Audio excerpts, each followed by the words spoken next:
Every time I watch that intro when that mule jumps in the back of that trailer, that son of a no good for nothing whore dog ran off on me.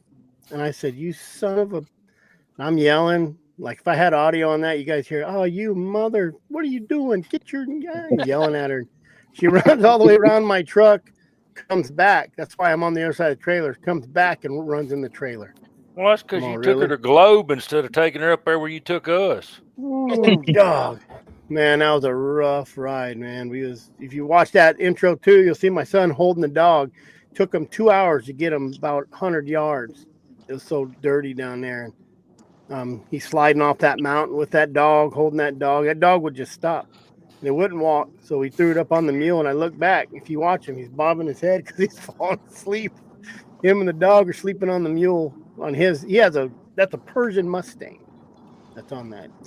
And that was the daddy to all of our babies we were having out of my Navajo Mustang mare. And I'm gonna tell you, those horses were the most docile, loving, no break animals you could have. You could just put a saddle on them. This is no lie, and just ride them. I mean, it was great. They took off one time on that horse he has, and an unbroke horse that we cut him on a Sunday, saddled him on a Tuesday, rode them around on a Thursday, and they were gone on the next Saturday. So a week later, and they were gone for like 4 hours. I ended up calling them. I said, "Hey, where you guys at?" And they said, "We're over here." I'm like, "God, it's like it was like 12 miles away." And Dang. I said, "You're on a broke horse, dummies." Well, yeah, they have no problem yet, but I tell you, one day I'm going. I think my son called me and said, "Hey, this has happened with both my older sons." One calls me and says, "Hey, keep an eye out for Cisco." I said, "What happened?" He bucked you off. He goes, "Well, kinda." So I went and picked him up. And we tracked him. It was raining. It had rained, so we tracked him out. Had its 30-30 on it too. Second one was my other son, the one that's a pig now, and he says, "Hey, keep an eye out for shit was Hondo." And I go down our road. I go out our property. Go down our road. Here comes Hondo doing 100 miles an hour with his Queensland chasing it. So he got off, did some stuff. That the horse kind of threw a little fit, and the Queensland went and barking at it, and it ran off on him. So I had to catch his horse, tie it up, and then I went picked him up so he can get back on it. So, but there's some good horses in the Mustangs. There's some really good horses. My favorite horse is a Mustang. You know, so Clumps had a whole herd of Navajo mares that they bred. I don't know what stud they had. Their stud finally conked out, but mm, I haven't been on any of those horses that had any burr under their hide. I mean, just as docile and small kind of horses, but they've got kind of big bones for their size, and they've got yes, nothing but heart and no quit. they do. They're not big animals, but they're thick animals. I mean, you got a regular horse, bone like that on bottom of that leg, and them res horses got bones like that. They're just tough. Yeah, I had but they're I only had one. 14 hands. Yeah, I Yeah. had They're one. small horses. I called him Cabalito, and that horse would do anything like he was just like a mule. He would jump on a rock, go through a wash, swim a river. He didn't care. But that son of a gun would not 100% try to kill you if you tried to load him in any trailer. So I don't know what happened. You know, when they catch those, I've seen them catch them horses and they round them up and just shove them in these trailers. But See, uh oh, see, Anderson says, "Uh oh, Brett's coming over." good deal. So yeah, I love the res horses. I really do. So if you have one that's Indian broke, they're usually pretty good. So I don't know. I had cattle on the Alamo satellite Navajo reservation, 40 miles north of Magdalena, and I left my mhm. colt over there one time. I had cows there, and I had to run off for 2 or 3 weeks and left my left my colt over there. those stinking Navajos over there trained him how to buck. I wasn't very impressed. Up until then, he hadn't bucked. And that dirty pig, off and on through his whole life, he was 17 years old the last time he tried to buck me off, jackass. He didn't end up in the pasture, did he, Benny? No, I wish I could duplicate that horse, Jeremy. I called him Stick. He was a stick horse. But that horse had heart. He loved the two things that I did all the time at that time: work cattle and chase hounds. When you was hunting hounds, if they started bawling, his ears went forward and his nostrils started flaring. He was rolling. Jared, we must be boring Jared. He keeps coming and going. Where are you going, He's Rowdy? camping. To He's camping out. or from work? You going to work or from work? There's the Yeah, I star got of a the 4-hour show. ride. I got to go to another station. Where am I at? You're down there on the bottom. Oh, how come it's so small?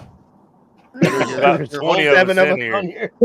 Yeah, You're actually the foundation, Everyone looks Brett. the same size to You're me. holding everybody up. yeah, you're Yeah. the tree trunk. You and No Justin. kidding. If I leave, all you guys are just going to tumble down. Yeah. Yeah, so settle down. Just stay right there where you are. We're just hoping Maybe you I bring should- all your folks over to us. I told them. I announced it. Maybe. Hello from Tucson. Oh shoot, I forgot Robert's in Tucson. There you go. Yep. Driving down the That's like- highway. Yeah, I'll at guarantee that- 10,000 feet to what? 1,200 feet? To- Yeah. 700 feet? Yeah. Well, you just kick it out of gear and coast, huh? Yeah. Can you even breathe down there? Yeah. Too thick. Air's too thick. What about you, There's- Dustin? When you came down, what's the difference from just coming down Colorado to Phoenix, or Utah to Phoenix? It was pretty different for sure. I mean, I definitely felt like a fat man up in that elevation for sure. Well, you ought to come from Louisiana and go to Colorado. Oh, I'll bet. 13,000. Oof. It ain't Wait fun. till you get old. You can feel like a fat man no matter where you go. Can't even get out of the bathtub without sweating. That's why Yeah. Brett rides man. mules. Yep. You better know it. Yep. Boy, there's a good-looking mule down the road from the house now, Brett. I started to steal him. Should get you one. Yeah. You'd have to get one with fins down there where you're at. He needs feet about the size of Yeah. saucers. When Jared gets back, he was hunting with somebody on mules, and he didn't like mules Oh, really? because they Looked were like he they were was- going too slow. He's what he told me. I said That's what "Let me they tell you make something about spurs mules." for. Well, he can outwalk You them. know, Yeah. I think he people think you just get on a mule and you just ride where you can walk and you just ride up to them, but a lot of times you're parking them down in the bottom and walking up. You know, Oh, yeah. Well, those mules are just get you from point A to point B. Now in the point mule's C, defense, his trails are about this wide, yeah, and only Jared can go down them. We was talking about that when we was hunting together, me and Jared, talking about if we'd have been a horseback, we'd had to go plumb all the way around and leave the horse way over there. We'd had to walk more. Well, that country, Yeah, you just well, get after it. I think I'm it just- all depends just on hoping- that country. I'm just hoping Jared comes this way and I can walk him to death. I think it's the whole and that concept. humidity. I think Get him it's, out Yeah. the swamp where he has to slosh through the mud. Well, I think it's he outwalked me down there, but he won't outwalk me here. Well, he I ain't think it's- calling. We'll have him drown. I think it's the whole concept on how you hunt. I mean, you use a mule to ride country you can't get to on a UTV Yep. to strike the track. And then when you hit the track, then you go as far as you can. And then hopefully when you have to get off and hoof it on foot, you don't have to go too far. Yeah, and it depends I the agree. different country you're hunting into. Some of it's a hell of a lot more mule friendly than some of that Yeah. stuff that Jared's we're- in. Where And Jared then also took me learning was pretty how nice. to get around on a mule. I mean, there's Big a difference. lot of, if you don't have any experience with riding, mules or horses in a really rough country, or how to pick your way through and figure out how to get to where you need to go, Yep. it makes a big difference. Yeah. For Well, sure, yeah, absolutely. we haven't talked about this for quite some time, but You can tell a real good mule skinner or horseback rider in real rough country. Sometimes they'll even do acrobats and flips just to show off that it's no challenge. I had to show you guys how to dismount and not Dismounting get the hurt. rocks. Man, you're never going to forget that. We're gonna have to teach Oh, Benny how to that, film. that's etched in my brain, and once I realized that you weren't dying and we didn't have to exert ourselves to get you out, I couldn't quit laughing. But Brett, just in your defense, when we were waiting on the rendezvous campground to open, I hear this loud vehicle coming, and I'm like, "There's some fool kid coming on a loud UTV." And my wife's like, "You think so?" I'm like, "Yeah." And then here comes Benny. Well, that's Benny. That ain't no kid. Huffing and puffing.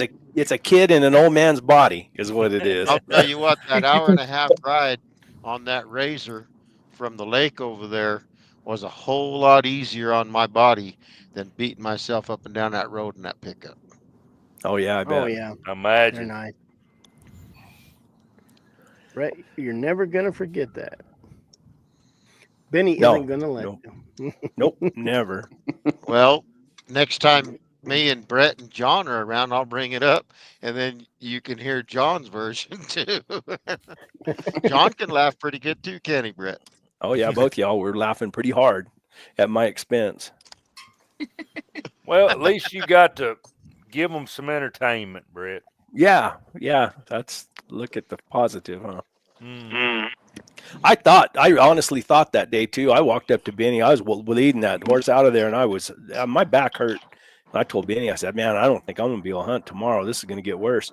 And I woke up feeling better the next morning than I'd felt the whole time.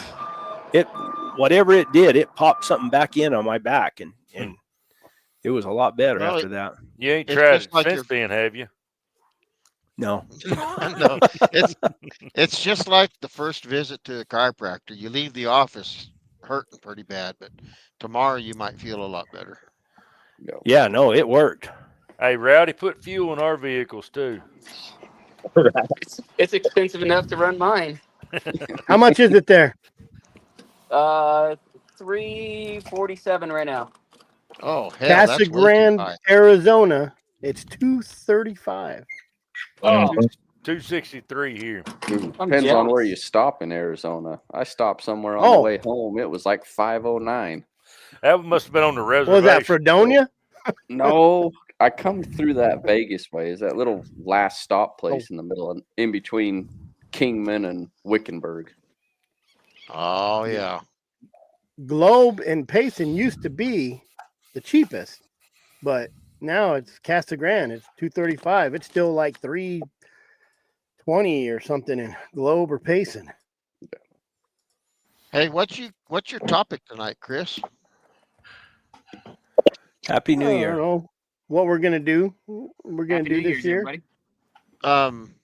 You know, Monday night I thought we had a pretty good dialogue, and Mhm. since then I told Missy, I said, "Hey, you should have got on the live deal," and because she's got all those beagles, I'm curious about her spin on all of that breeding stuff.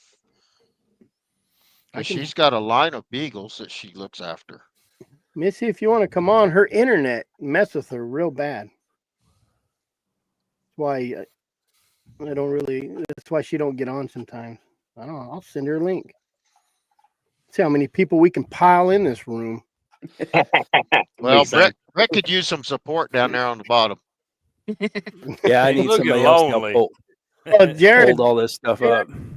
Jared said he FaceTimed his wife for 20, 30 minutes and he got on this and the Mexican towers. He's real close to border. So sometimes it jumps in towers and it's not letting him on. He was on a couple times and then it went Looked off. like he was in his tent, so he might not have real great. He said he's going to be down there. I invited Robert too. I think he's down there in Tucson. Maybe it's him. Maybe Robert and Jared are in the tent together or something. Want to let us know. He's not here, so we can. You know what my wife said? She said, "Oh, Chris, did you talk to the guy? I talked. You're talking about Robert? What's his name? Robert Reese. Dang it. Let me see. I got him on here. Yeah, he's coming on. He said he's going to come on, but he couldn't. He was out of town. We got a real live. Let me see. Dang it. Deer dog guy. And he's kind of been talking. Reese Baker. You can look him up on like probably Instagram, but Facebook is where I found him. So he's been kind of. Oh, there you already put down there. So he said he's going to try to come on. I'd like to get a deer dog guy on here. I told him anytime we and he's a true deer dog. I said, man, you guys talk about running deers, and we want to push that correction button. He says, if my dogs run anything but deers, I push that correction button. He says his deer dogs are deer dogs, and his rabbit dogs are rabbit dogs. He goes, some of these guys just run everything and think they got good dogs. Hey, I just found out this morning I got some pretty good oryx hounds. Nice. What the hell, Brett? I got 2 grandkids that are out oryx hunting this weekend. They could have used that help. I can show them where there's a big bull too, because we found him. We found him this morning. Just don't let Chris shoot at him. Oh God! And we got another Benny on here about my shooting. Now I'm gonna bring him down here, Kyle hunting in long country. I have the unedited video footage of it. It's But AI. I was guys. nice. I was It was nice. AI. I was nice. It was all AI'd. I edited it out. Hey, Cody sent me a picture. He found a fresh kill. Big Tom killed a deer down there on a ranch he's hunting on. I was talking to him. He was going to bed so he could be out there at 3:00 in the morning. No, he was going to go like 2 hours after sundown. Of course, they can hunt at night in Texas. Mm-hmm. Yeah. And so he's going to. He said it's been tough. Tough. I mean, he was talking about how bad the conditions were, and he said, we got down this draw where there was some bedrock. He said, and we run that thing like we were going to catch it. He said, then it popped out and went over a little old bald hill. He said, couldn't hardly get a bark. And I said, man, welcome to my world. Yeah. I said, that's all you have is little bald heels. Well, that's it. Well, and that's what I don't think a lot of people believe me, but man, sometimes that scent will hold in that porous rock for a long time. And you can really trail like, man, you're that sucker's right in front of us somewhere. And then you go across a little bad spot. And I think that's the difference. Like, I caught that big Tom down here on Tenuco. The day before I was trailing, I'm sure it was that same lion. And we cut across a big greasewood flat. And I made a video of it. And I got one dog that's just pecking at P. She'll work on a track forever. And she just barely moving. And in the video, you can look and you can see Tenuco Mountain in the distance. I pulled and I left and I went to some better country up there on a private ranch. And that's when I got the phone call and they said, hey, we got a big lion track down here. And I went down there and I caught him on Tenuco. Of course, it's all rock and pretty decent country to trail in. But it was lined up and probably not more than 6 miles from where I quit that track, where those good lion hunters, those really good old timers who, have caught a whole bunch of lions, they can look at the country and say, oh, that lion's heading right over in that direction. Mm-hmm. Oh. And they jump, skip, go over there. I do that sometimes. I try to be one of those good guys that I usually screw it up. Well, Just like your Dale Lee story, right? What's that? Just like your Dale Lee story where he tells Steve Smith, you're not a lion hunter. Yeah, exactly. Well, I think it's like conditions like this, Brett, where it's just tough. You really learn to, you can really figure out what surfaces hold scent and what don't right now. When it's good trailing, it's good trailing. Yeah. You have good conditions, good moisture, it's great. But when it's shitty like it is now, you'll learn what dirt holds it better, what rocks hold it better, sandstone versus lava rock or limestone. Or you can really stick with them dogs. You'll learn a lot about what holds scent and what won't right now. Yeah. And then you learn, like, I've been out in the buggy for the last 5 mornings and really it's not much different than snow hunting because I'm just hitting these big arroyos in places where you can see a track just like you're hunting snow. I mean, and you can't trail in those big arroyos where it's just sand, but you can dang sure sight trail that sucker and see where he's going. Yep. But I haven't been able to find a track. There's nothing in this country right now. Well, the only You know, bushes you have are in town. Do what? I've noticed. I said the only bushes you have are in town. And those Those orchards. You get down in the grease, we don't have any trees to speak of, but down on the river, I've caught 2 lions right there on that river. So I didn't see it, but I mean, Yeah, but What those is- trees are difficult, Brett. Those are salt cedars. salt cedars, yeah, they don't Oh, climb very yeah. high in them. And well, not Those only that, Mustangs. they give you a lot of grief with all of that salt and stuff deposited on the ground too. That jacks up their trailing. That alkaline, we had a lion come off of a mountain over here and cut across that alkaline, kind of that ground that gets kind of wide on top. Yeah. You can't trail worth a lick through that stuff. Not at all. We sight trailed it it was a little female. We sight trailed her for quite a ways, and then I lost her, and I had one dog that would bark on the track up on the side of a hill, but I wasn't convinced it was a lion. I thought he might have been foxing a little bit on me. I've seen those Mustangs eat that salt cedar over there in the Salt River. Oh, hey, I had a bobcat, big old Tom bobcat. I seen him cross the arroyo in front of me, and I hissed the dogs up there and got up there with them, and they trailed that sucker about 25 feet. And that was it. he reached back there and threw the switch. Yeah, he turned off his scent. Mm-hmm. Yep. And Put it his tail wasn't down. it wasn't a little bobcat either. If it had a long tail on it, I'd said it was a lion. It was a little lion. I mean, he was a big sucker. I almost Maybe he ran had his over tail one docked. last night. It What's was that? Huge. Maybe he had his tail docked. I don't know. Jeremy got a deer. Jeremy just got a deer last night. Yeah, Congrats. on the way home from work. I didn't get him though. He didn't die. Oh, He just Hi, Missy. Hi, how you doing? Good. How What are you? cooking? I'm good. She's smoking a cigar. She ain't cooking. No, I'm getting the dog's dinner ready. Oh, making the dogs dinner. They eat better than us, I bet. she's representing do? too, What do you- Brett. W What do you Hunting do to- Supply. Yep. Yeah, here, look. Pro thing. Pro nothing. Time to go over to Cold Strike Gear. How you like that fun? I wore my Only Hounds hat to work last night because it There matches you my go. uniform. So Hey, I thought about that with Dustin and Cold Strike, and then of course W Hunting Supply. If we start talking about Cold Strike on the podcast, does Buddy get upset or? So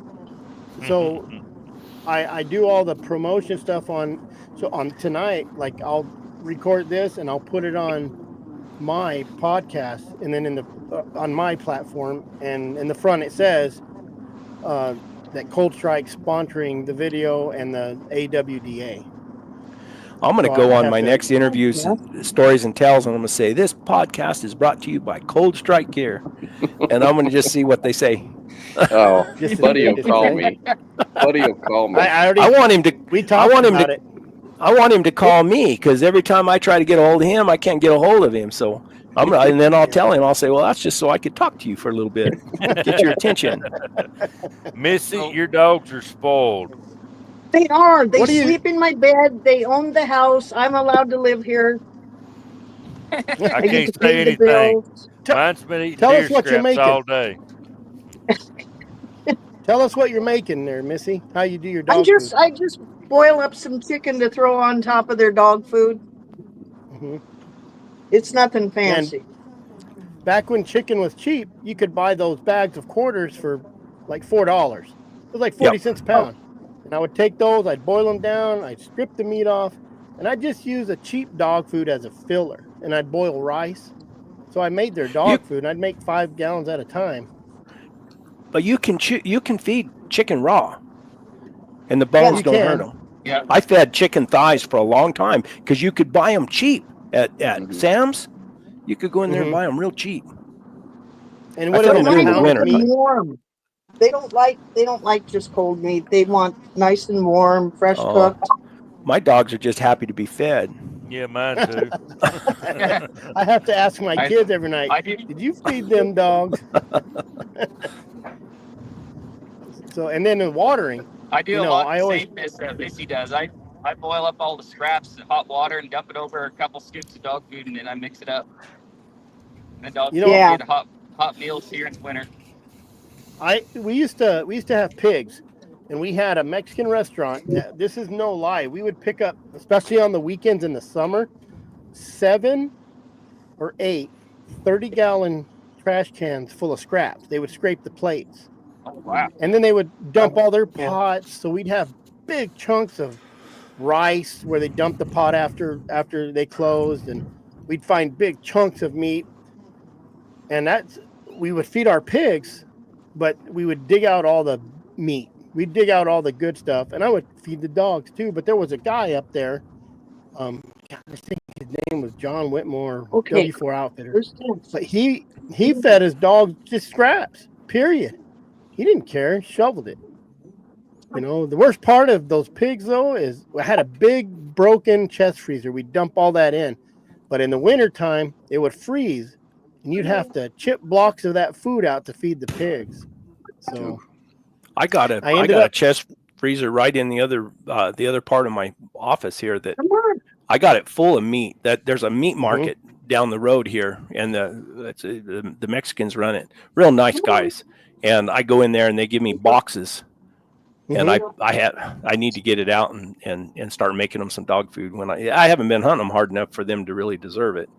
Is it raw? Yeah, raw. So what meat, I do, just- like all of my, when I butcher and stuff, I'll put it all, and I usually do 5-pound bags. So when I am hunting, I'll just give them a handful, maybe half a pound. But I believe you're only supposed to feed them a pound of meat will keep them really good a day. I I it's don't a know. pound Pound is a of lot. raw meat. Pounds Yeah. a lot. Yeah, it'll put a lot is of it? weight I don't on know. them if you're not careful. Well, when you're out hunting, Mine a are all pound don't do fat right nothing. now. No, that's know. right. But like Brett, with his dogs not hunting or not working hard, if he started feeding them all those scraps, pretty soon they'd all be a fat lorry. Oh yeah. all those I've got 6 fat lorries right now. those spayed females. It's almost cruel how little you have to feed them. I mean, it's because they get so fat so easy. Yeah. I used to feed all my cows and just meat. Just we'd pick it up at the cut house, and every week I'd have a big old box of fried bacon. They was eating 50 a piece a day, but I was running 5 days a week, one thing, 6 days a week. So Yeah, when I'm running, I feed them regular dog food, and I get a handful and dump it in their bowls. You know, especially the main ones. Every once in a while, you'll have. When I'm running bear, I'll let 1 or 2 go, and I won't really let many go unless I know, like you can tell when they're on something. Then I'll let them go. But sometimes it'll just be those 2 that get that meat that night. Missy, how's the conditions there? Everybody's talking about how horrible bear is, how horrible line is, because it's dry and no one's finding nothing. How's the rabbit hunt? Rabbit it kind of sucks too in many respects. The place where we hunt for cottontail is a wildlife refuge, and they open it up for rabbit hunting in the winter. And we used to be able to take, I think it's 1,700 acres, and there was probably about, I'm going to say 15, maybe 20 of us that would hunt off and on through there throughout the season. And we would take like 2,200, 2,500 rabbits in a season, a 4-month season. Jeez. Now we're lucky, and that's only 10% of the hunted population, because they include all the predators and everything else. But today it's, geez, if you get to run one rabbit, you're thrilled. We don't even hardly carry shotguns anymore, because you're just so grateful when your dogs get to run a rabbit. That's kind of the way it is around here, Missy. Yeah, it sucks. We don't have even any jackrabbits around here anymore. I don't know what happened to them. About Okay. You think it's 5 just years dry? ago well, 5 years ago, that rabbit disease that wipes Yeah. them out Yeah. Oh, the went hemorrhagic through all the fever. country. Yeah. Yeah, Yep. whatever. I don't know what it's called, but yeah, it went through and wiped everything out. Ours are from farming practices. Yeah, Pesticides that's or No, it's just there's nothing for them to live in. You can't live in oh, dirt.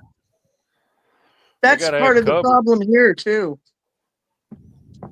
On the Hmm. refuge, the ODF and W folks, they don't want the cottontails here because they're not native, and damn so we've got sodbusters. this Hmm. thing with them, and then the Latinos come in, they kill everything that moves. And you know, a few years ago, you would see them walk out, and they would all have just a belt full of rabbits around them, and there would be like 8 or 10 of them. So that's, you know, close to 20 rabbits apiece I want to that they would. just for clarity, because I'm wired like I am. Was there Italians in this bunch? Are we only talking about Mexicans? Yep, yep. You know, honestly, it's kind of crazy because if you watch the Arizona Game and Fish Commission meetings, a lot of the guys who are getting busted, they're immigrants and they don't know the laws, and they just come in and just do what they do in their country or whatever they feel like they're doing, you know, because they don't know what to do and they don't I'm check it. glad they They didn't see pick something, on they shoot me. it. Well, these guys Well, come in and they'll kill a rabbit over my dogs. I'm known as a bitch because I don't tolerate it, and I will jump up one side and down the other of them when they do it. But they really don't care. Yeah. They will come up and actually kill the rabbit over my dogs. That goes into the whole like ethics Yeah, and that's a different morals deal. Yeah, and that's a the whole. It's code. they don't care. They could care less. There's a Well, but code there's when it comes ways to to that. Like, curb that behavior. Yeah, it's There's well, called ways. like number my You know, 7.5 shot, Benny. I've got your address, Missy. Would you like me to send you? Yes, sir. Yes, sir. You know, I was down at Weimar yesterday getting my hunting license, and I was just kind of looking over their shelving and stuff. They've got one of those for Yeah, sale. but everybody got does everybody it got a have weapon. this? This Everybody is got right one. No, there, no, it hand doesn't. woven from Swaziland. Well, now it's called Eswatini, Africa. And No. I took this off a Mexican down by the border. that's what happened to the rest of my hair.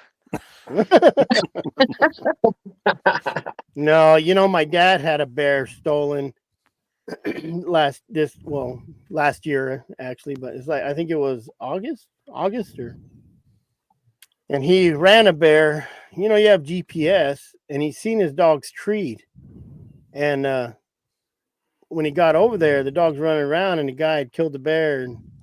And I know this guy. We've run into this guy before on this same mountain. And the guy said, "Oh, your dog showed up 20 minutes later, but it was in the same area they were treed." You know, and Did he he just have shot dogs this. there too then? No, he's a guy who hunts this mountain every year. And my dad texted me. I tell you what, if I was there, I was at a hound trial actually, and man, oh man, I don't think I would have held it together. Me either. Yeah, That's just, you know, you have your dog's tree at that location. All of a sudden, a guy has a bear in the tree. You know, he didn't get there for a good 45 minutes, but they were treed for a while. That's why they walked in, and it wasn't even the guy. The guy put, I think it was on bear hunting, Arizona bear hunting, whatever, and said it was like 180-pound bear, and I have the real pictures of it. That they took because they showed up, and that thing was about 130 pounds. I won't shoot a 130-pound bear. Okay, there. Everybody's done. You know, I got kind of chewed out for shooting a female this year, and got called out for it. You know, but at least the guy, I guess, he asked me. Then he said I was kind of hypocrite and I shouldn't talk crap about everybody else shooting and shutting down units. because that's all I do. And I said, well, technically, my last live, I did say I was going to shut down a unit. He goes, I don't think I listened to that one. I said, well, maybe you should, because I wasn't lying. I shut it down. So it was a pretty one, though. Well, we got Missy on here, and her internet's good. Let me ask her, Missy. You were in the sidelines on Monday night, and we were talking about line breeding and inbreeding and making them all come out with teeth coming out of their nose and Yeah. what's your Two noses. spin? Yeah, what's your spin on breeding these dogs, because you're following a specific line of beagles, aren't you? I was, and then I had to quit that line. I actually, the first beagles that I got were from a friend of mine, and they were excellent hunters. They retrieved the rabbits back. They did field trials, and all my dogs grand championed out in both field and show. They were beautiful dogs. They hunted well, but then they started dying of kidney disease. And the vet said, oh, it's leptospirosis. Well, I accepted that on the first one. And then when his brother and sister also got it and ended up dying from it, I started to question it. And it wasn't, in fact, I went back to Ohio to get a pup because I wanted to get a different blood in. And I had looked this guy up. I felt really good about his kennel. I felt good about his ethics in his breeding practice and everything. So I got a pup from him. She was, again, an excellent dog. Bred her to a male of a friend of mine. So I had a completely different, what I thought was a completely different bloodline. And she had a litter. And then I lost her to cancer. And the two pups that I kept out of her litter, they did really well. They were good hunters. They were healthy. And all these dogs would be healthy until they reached about the age of 7 or 8. And then all of a sudden things would go wrong. And I finally dug way back into their history. And there was one common dog from, I believe he was from the east or the southeast, somewhere in there, that was a common dog in their bloodline. And the last dog that I lost to kidney disease, the vet asked me, she said, do you want a necropsy done? And I thank God she asked, because I wasn't in, any condition to even think that direction. I just lost a really great dog. And so it's like, sure, do a necropsy. And they found out that it was a genetic autoimmune disease that attacks the kidneys. And at that point, I was like, I'm so screwed, because I have got 2 more pups out of the last pup in the litter. And so I knew I had to watch. So I do like a monthly specific gravity on their urine to check it. I did lose one this spring to kidney disease, and it happened so quick. It would be like 1 month I could check the urine. Specific gravity would be 1.048, which is excellent. The next month I checked it, and this one dog's value had dropped down to 1.007, which is they're done.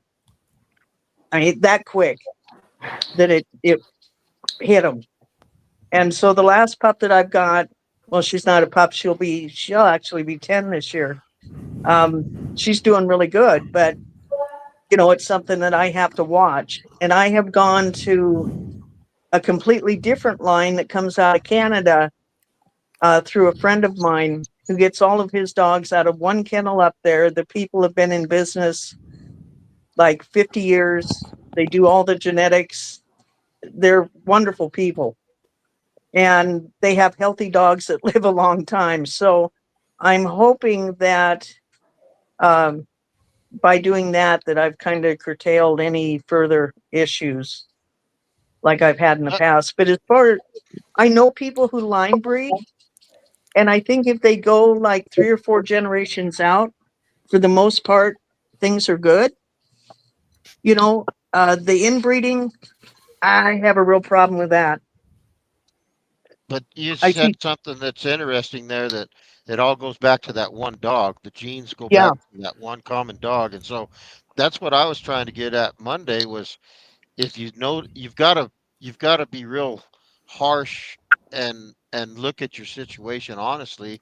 And so it took 7 or 8 years for that to show up, but when it shows up consistently, something needs to be done to curtail that gene and that particular line and from that dog. And absolutely. those guys in Canada, they've got to be doing a lot of line breeding if they're in the same deal for 50 years.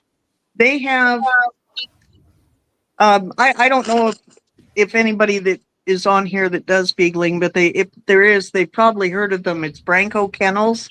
Mm-hmm. These people have, I think, in standing, they keep at one time about 80 dogs that they have worked the, God, would you get down?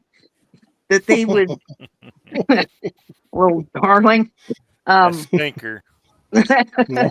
they, you know, they do the breeding, which they ship puppies all over the world. And, they make sure if there's any kind of genetic problem, if there's any kind of lack or luster in the dogs, the pup is put down. They do not allow anything to leave their kennel. Hi, that Said you're talking about me. You he's. remember, she lets you live there, Missy. I know, That dog I lets know, you live there. I know. They're all just. They're so gracious in it too. They let me pay all the bills. Mm-hmm. But that's what I was getting at too, that if you're going to do that, you've got to be what a lot of people would see as harsh. You've And they got to are. have a you've got to I have a couldn't. rigid line that's Yep, not passable. yep. And I mean, I couldn't do what they do because to them, they love the dogs and the dogs get excellent care, but I couldn't make the calls that they make on their dogs. You know, for David apparently went up there, the guy that I hunt with, he went up there to see their kennel, see their situation, their running pens and everything. And I can't remember how many acres they have for their running pen. It's like 1,000 acres or something. And David said that when they were out, Branko took this one dog. He said the dog wasn't bad. He said I would take it in a heartbeat.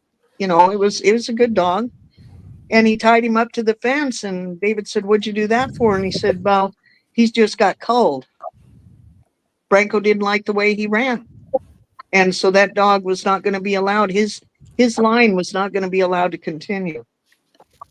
Well, good for him.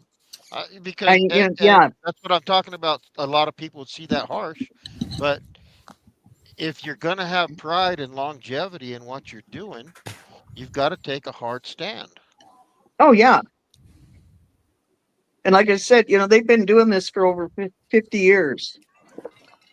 So, It all the culling happens. Everybody knows it, but that's one of them things like a bad video. You don't talk about it unless you're in a coffee shop or at someone's house talking about breeding. Well, and, People just and you can also cull by, spaying or neutering also. Right. yeah. That's true. Yeah, you can. I mean, I think there's certain things that probably go beyond that, but Oh, this yeah.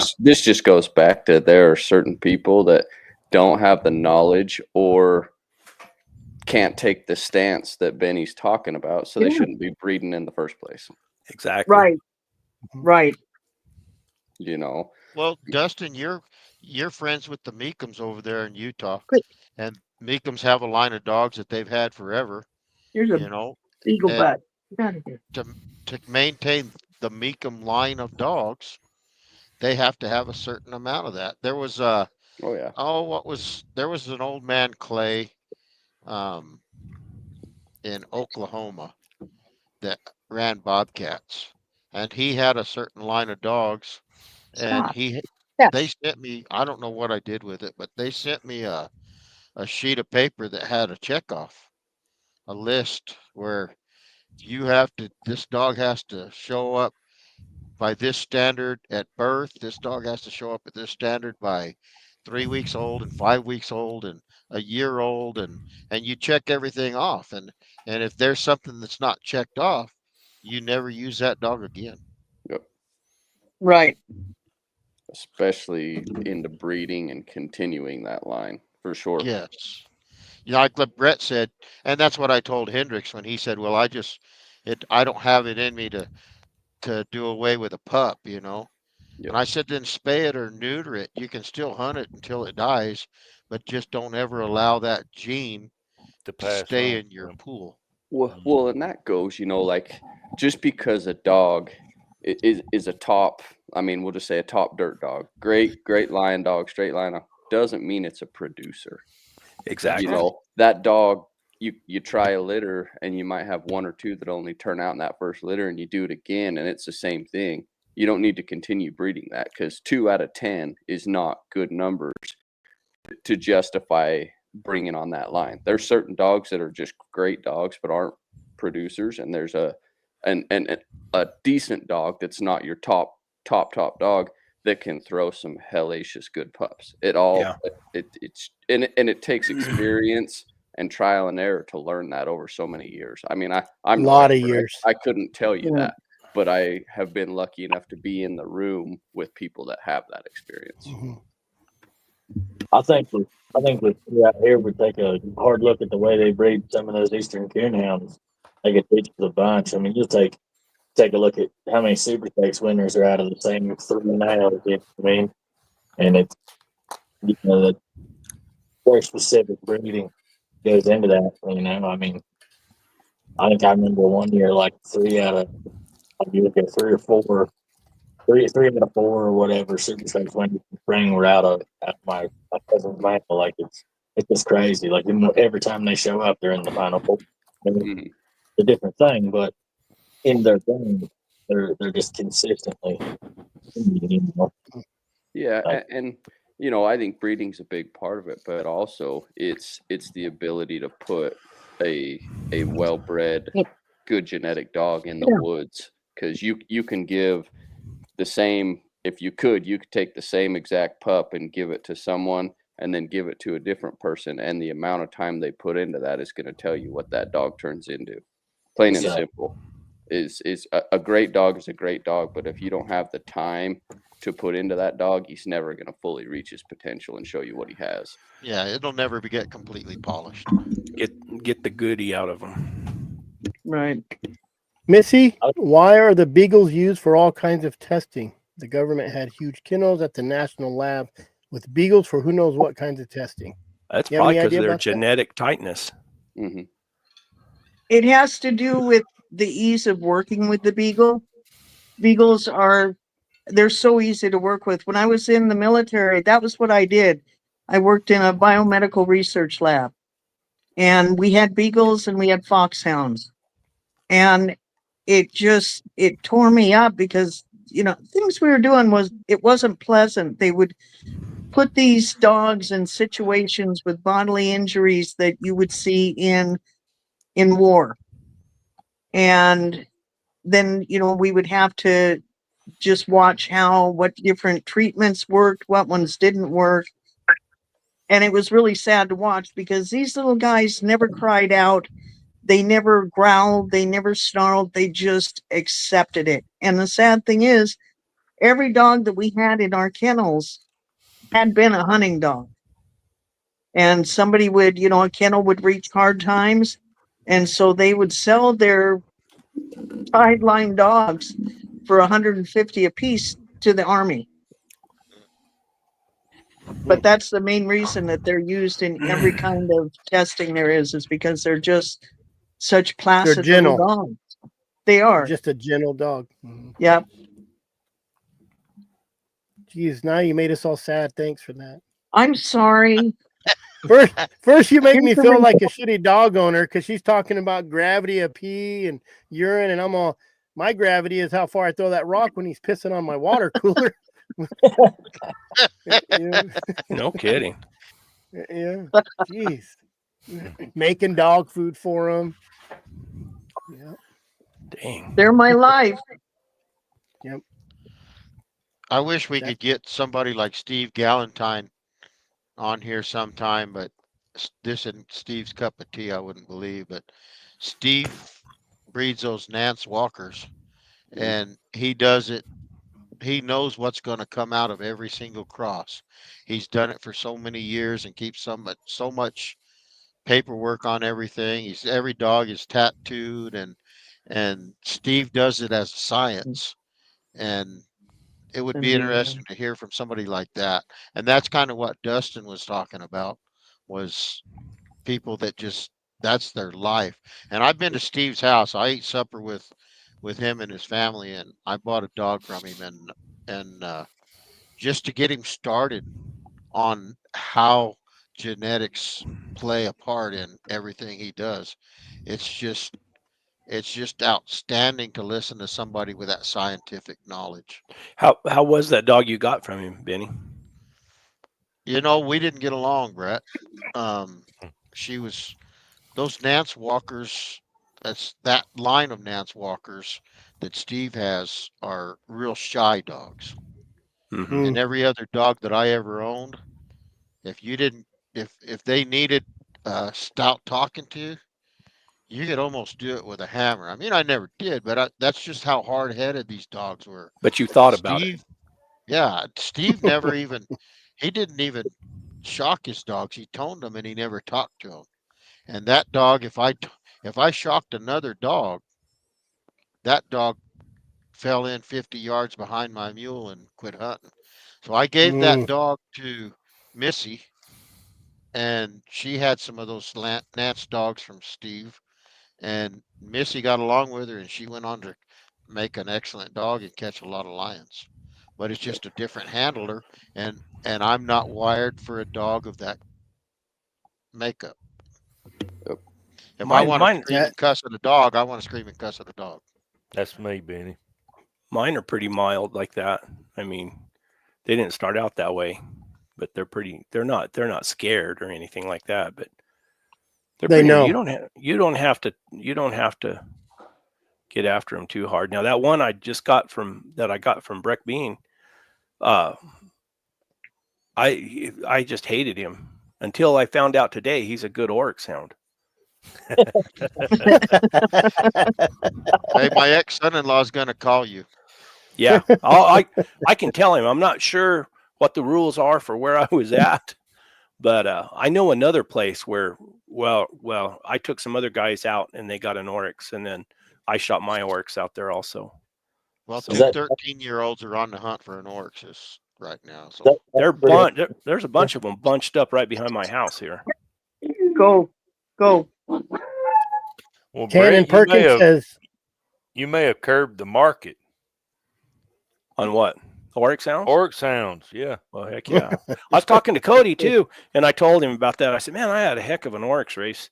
And what was bad about it is I don't know exactly how it happened. I was walking up to a big old saddle up there, and the dogs were off on this rock pile, and they started trailing. Man, they started it just like a lion. I mean, they started whipping their tails, and they were all, you know how they get real bunched. They get tight together on a lion track.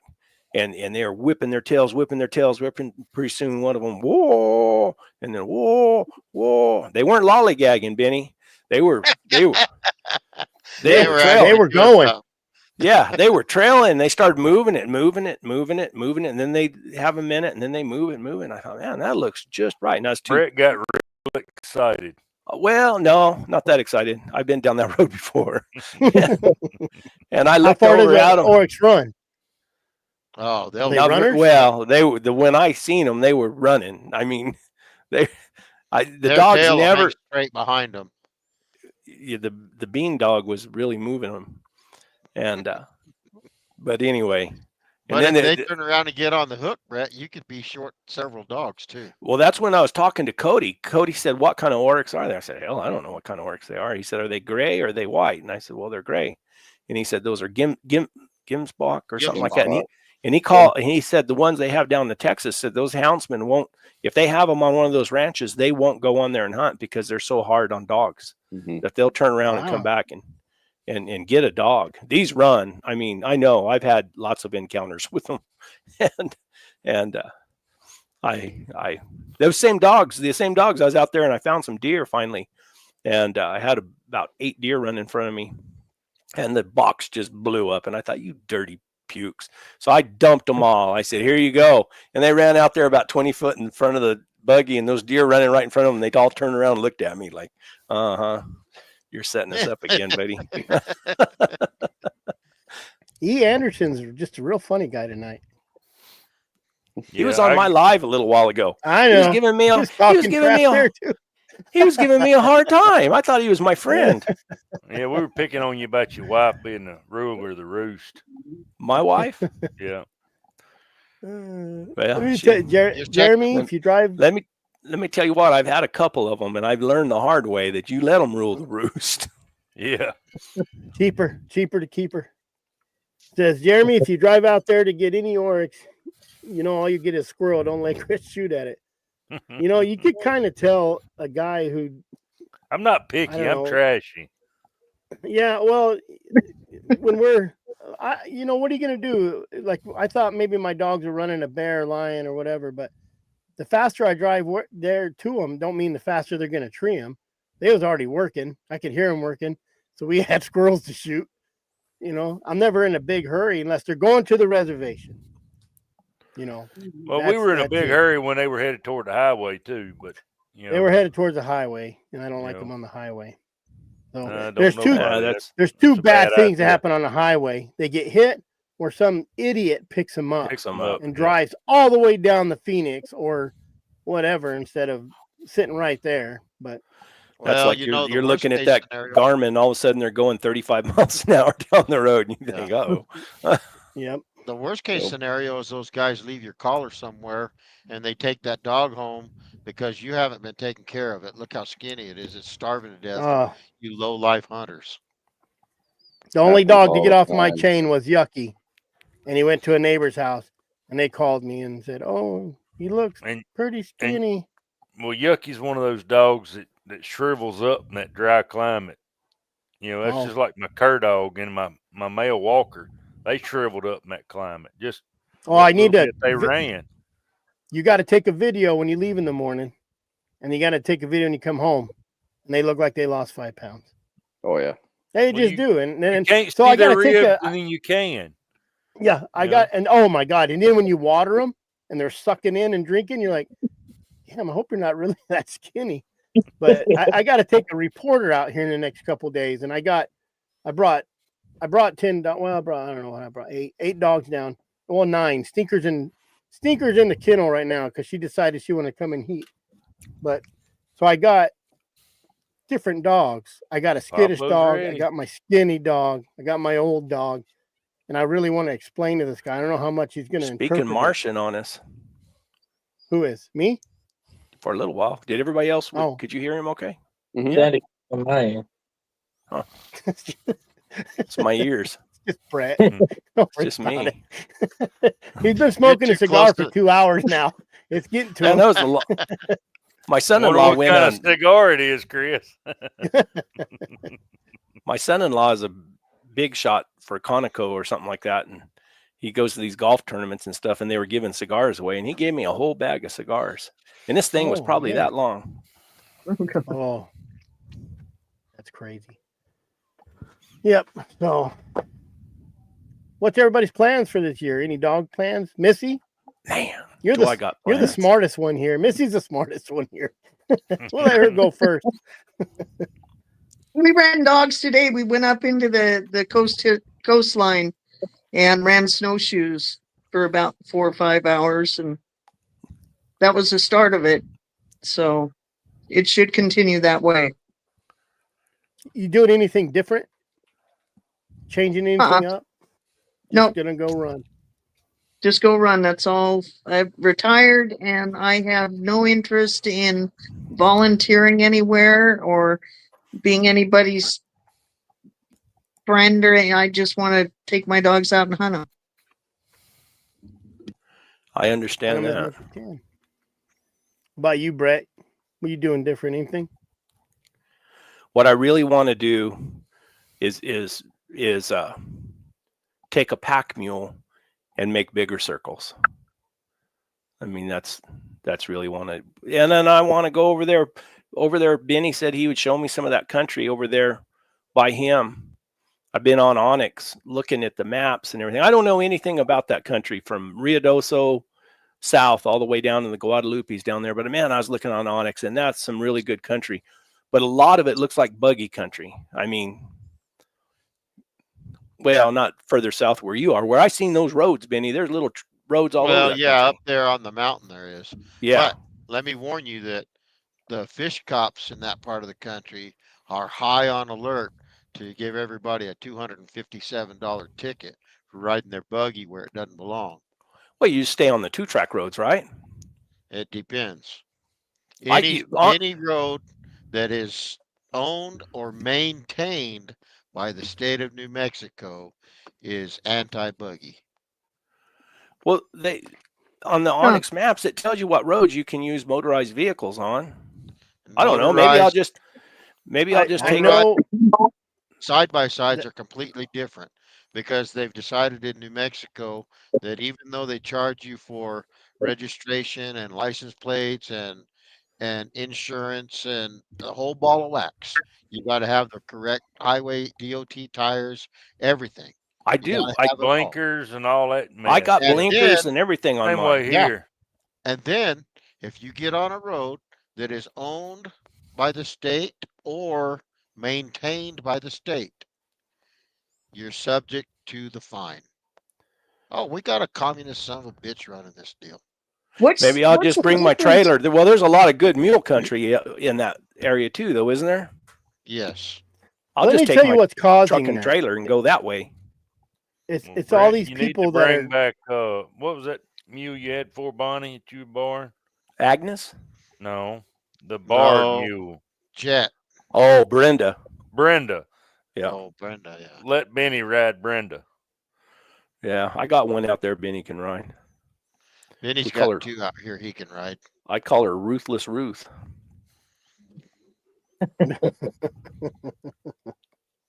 I pack her. I tried to ride her a couple times. What's causing all that OHV stuff now in Arizona? You have to take a little online class. It's free, but it's because you get a bunch of idiots out there and they're running all over the roads, the highways, all over the streets, mountain and everything. Yeah. Instead of, those weren't made for highway, and everybody's running them down the highways. Well, every town I went to in Arizona, there was somebody riding a UTV on the highway. Yeah. Arizona is UTV friendly. Yeah, right here where I I'll live, say. some people don't drive their trucks. They just run down town. Where you live, Derek? I live southeast of Phoenix, like on the edge of the development. Yeah, the edge of where? Like the edge of the town. I live in the Santan Valley. It's like the massive city that is Phoenix and all the subsidies. I'm on the edge of that to the southeast. Okay. It's He's like out there by Florence, Queen Creek and off in Queen that Creek, country. Apache Junction. Yeah. Some of Right those there on the Santan edge people of the still have. Superstition Mountains. Yeah. Well, he's further south, aren't you? Yeah, but you can see him right there from his house probably, and it's no big deal to go over there and go to Rivas Ranch. Santan has encroached on Florence, Arizona. Yeah. Oh my. Yeah. There's addresses that are Santan in Florence or Florence in Santan. It's a real a lot of houses. A lot of houses. Benny, can you get from, is there pretty good decent roads to go all the way down through there? Like if you turn off there at Tiburon or whatever, can you get pretty far south going that way? In a truck? Pickup? Yeah. Oh yeah, you can go everywhere. I would steer clear of what you just said. Dang it. Well, you got to go turn off there and Tiburon. keep going further south, right? I would steer clear of Tiburon. Tiburon is just a nester's hole of drugs. No, I'm not going to hunt Tiburon, Benny. I'm talking about turning off there and going further south. Can you go further? Yeah, absolutely. Okay. I wouldn't hunt in Ruidoso either. Well, you can hunt in Ruidoso. Mescalero. There's lions in Ruidoso eating that Oh, deer and I don't elk know. in town. Probably right off the golf course, huh? Well, I don't know. You can always do I like think Chris. there's, yeah, I was thinking there's people like Chris that hunt the golf courses.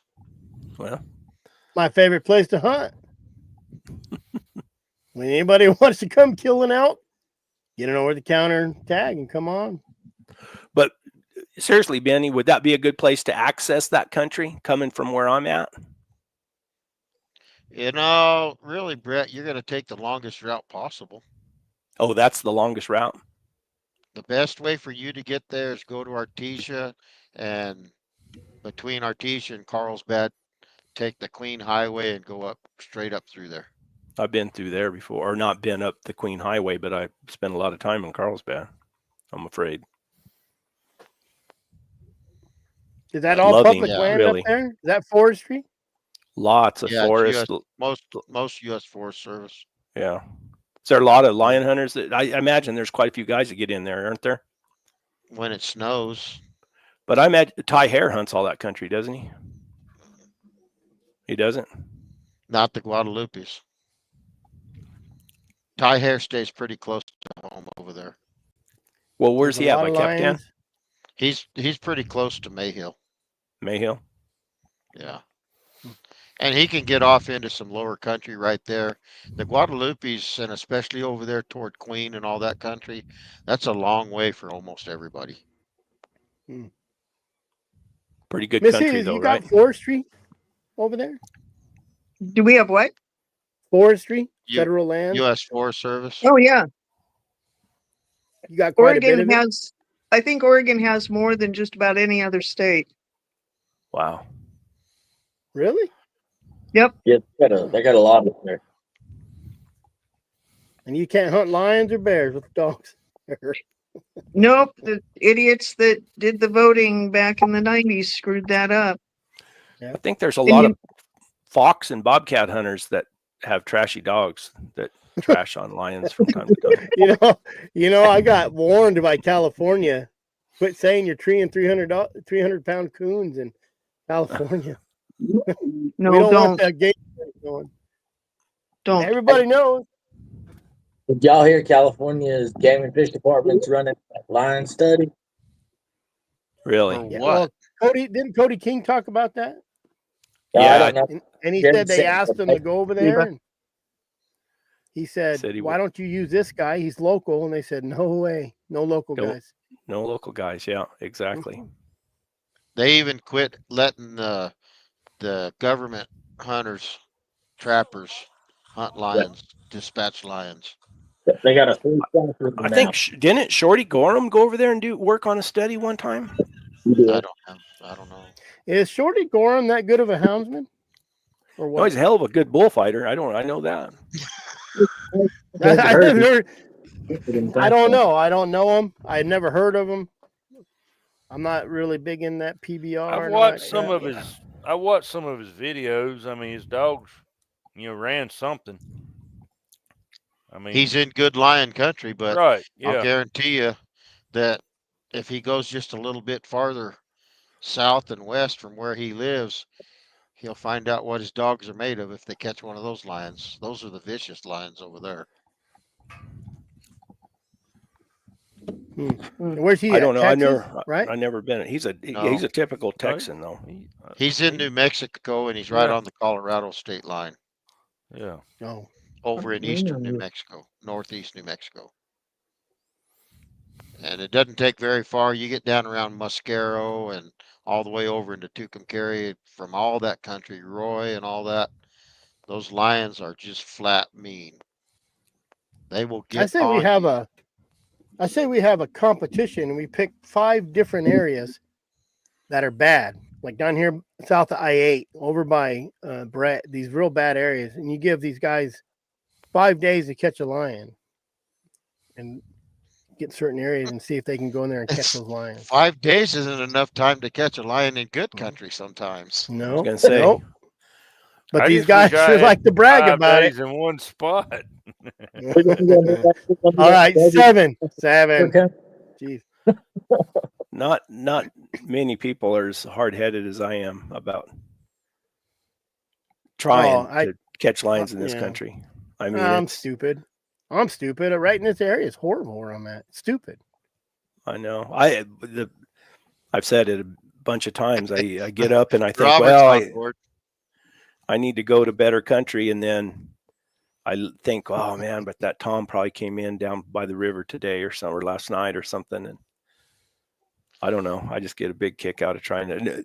Out of all the lions that's been taken in this unit in the last probably 20 years, I guess, since they started really keeping those records, there's only been 2, and they were trapped, besides the ones I caught. Well, one thing's for certain, Brett. If you're not going to be out there, you're not going to have a chance of catching one. That's a fact. That's a fact. And I'd like to say that the ones I caught, we trailed for all day and caught him in the afternoon or something like that. But none of them were like that. I mean, I just caught them. They were just, I hit them hot and close and caught them right away. It's supposed to only it's supposed to only be APHIS contract folks on this particular study, so it should be the guys here in state already. We were told it would not be out-of-state contractors, so we'll see. I'll make a phone call and I'll find out. But if Missy doesn't take those beagles out there, even though she may only catch 1 or 2 rabbits, if she stays home, she's not going to catch any rabbits. That's right. You can't catch nothing with the dogs in the box. Yep. I don't think they'd let me. A lot of people I've seen a lot of people cross beagles into their lion hounds, haven't they, Benny? They're doing a lot of that now. Yeah. I love their trail style. I mean, they're amazing little dogs. Well, to me, they're the same. As a dry ground lion hound, they run the same. Yes. Well, I think so. I think I told you guys that I got all my young dogs started for a long time. My son had 3 beagles, and the beagles just ran the world out here, and I let those hound pups run with those beagles, and they learned how to trail in this dry sand and all this mesquite and everything, chasing rabbits with those beagles.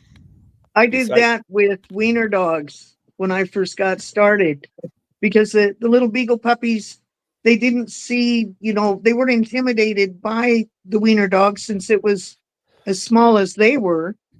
And it would just go right into the briar, and then the puppies would follow.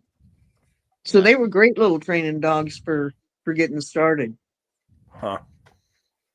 And those big, you can get more of them in a dog box too. You can. You can shove a whole bunch of big hound, though. Yeah. You can have your dog box can be several layers high. Yeah, there you go. That's true. They eat just as much as a big hound, though, Brett. Do they really? Mine did anyway. I've never been around. Mine aren't allowed to. They would. They're not allowed to eat that much. Yeah. Are they aggressive at all, Missy? Like if you had 20 in a box? No.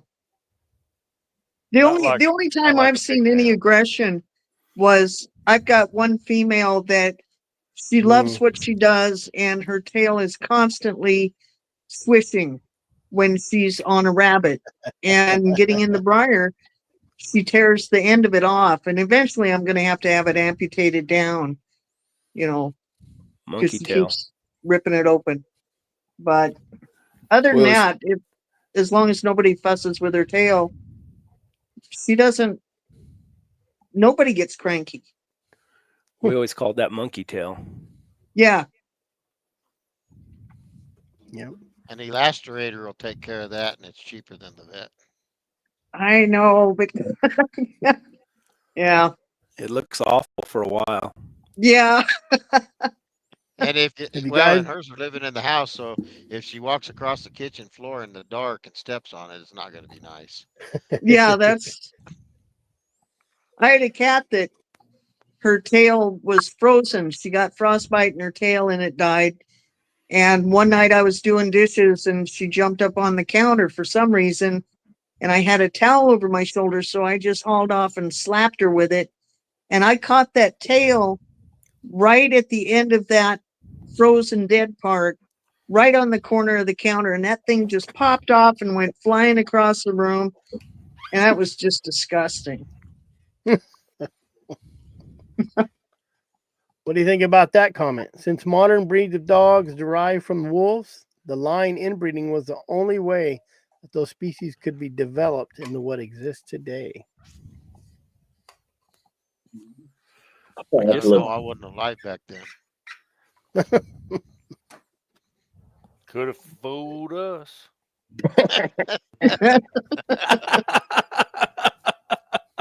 Are you sure, Benny? I don't think I was. I haven't seen the actual dates. I mean, I'm he hadn't sorry, had a Benny. wolf pup in a long time. Century. There was a time that I wanted some wolf hybrids, and I'm glad I didn't get them What in the world did you want them for? because I like working dogs, and a hybrid wolf dog would be an awesome. And I know a guy that had one, and a friend of mine, and his was half timber wolf and half Malamute, and they're extremely loyal, and they're extremely vicious. And I grew up fighting the cholos, and I thought, man, I wouldn't have to fight so many if I had a helper like that. I wonder what a half wolf, half hound would do. I had 4 half wolves in my sled dog team, and they weren't no good up front, but in the middle they would just go and go and go, and they're loyal like that, but they take a shot at the title about twice a week. Like, you got to be ready to handle that sucker. They can be aggressive with other dogs then? Yeah, they'll Absolutely, yeah. You got to put them with their buddy, or they'll just kill the dog next to them, and they'll take a shot at you if you don't have the presence. Yeah. If you're not mean enough, you will not be the alpha. Yeah, but those are true working dogs. They're there for one reason, and that's to run as fast as they can, as long as they can. So I don't imagine they're real friendly with them, anyways. Yeah, there's a lot of dog fighting is a thing with the sled dogs. It's just gotta. They're cool to watch. I enjoy watching that when they have those videos on the I did it. What do you call it? I did it. Rod. Man, that's cool. Those dogs are amazing. Those but every handlers one are of those amazing. dogs is full of bravado. Every last one of them. Yeah. If they didn't have that attitude, they couldn't pull for 1,000 miles like they do. That's some good stuff. There's a guy up here in Sholo that used to run around the woods, and he'd have them dogs hooked up to his Ford Explorer, pulling them around the forest. No kidding. Mm-hmm. Training them. We'd rode them on 4-wheelers in the summertime, or in the before the snow, and then when the snow wasn't good enough for sled runners, you hook them up to the truck or whatever, and they'll pull you pickup in neutral with a big team. I'll be dang. And man, that'd take 400 of those beagles, wouldn't it, Missy? It would. It would. When you're first going out in the field with them, I've always wanted to either get a skateboard or a pair of roller skates or something. Because those little guys, they'll just pull you everywhere. That'd be fun, especially if a rabbit ran out in front of them. Except for when they hit the briars. Yeah. Well, you got to be able to release the lead. I've been pulled through the briars several times. It's not fun. Derek, what are you doing this year? Trying to get these pups going, man. I don't know. I'm gonna have to do something different if I can't get it figured out. But I just can't. I don't know. This yellow grass is killing me. It's conditions are so bad. I thought it was just my dog sucked, and then I hunt with Jared, and he didn't have no better luck than I've been having. I don't know what it is, man. It's just so dry. Like, we had that one jump, and they were on her tail, son. She shoots through a little thicket up in that yellow grass, and it was like it was 2 days old. They're just peck, peck, peck. And her just the same one we ran. That yellow grass is a killer, isn't it? It's terrible.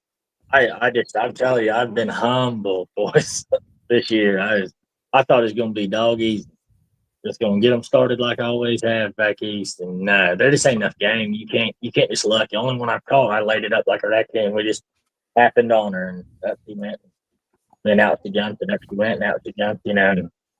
But it's been rough. I'm gonna give them the rest this year and see if I can get them going.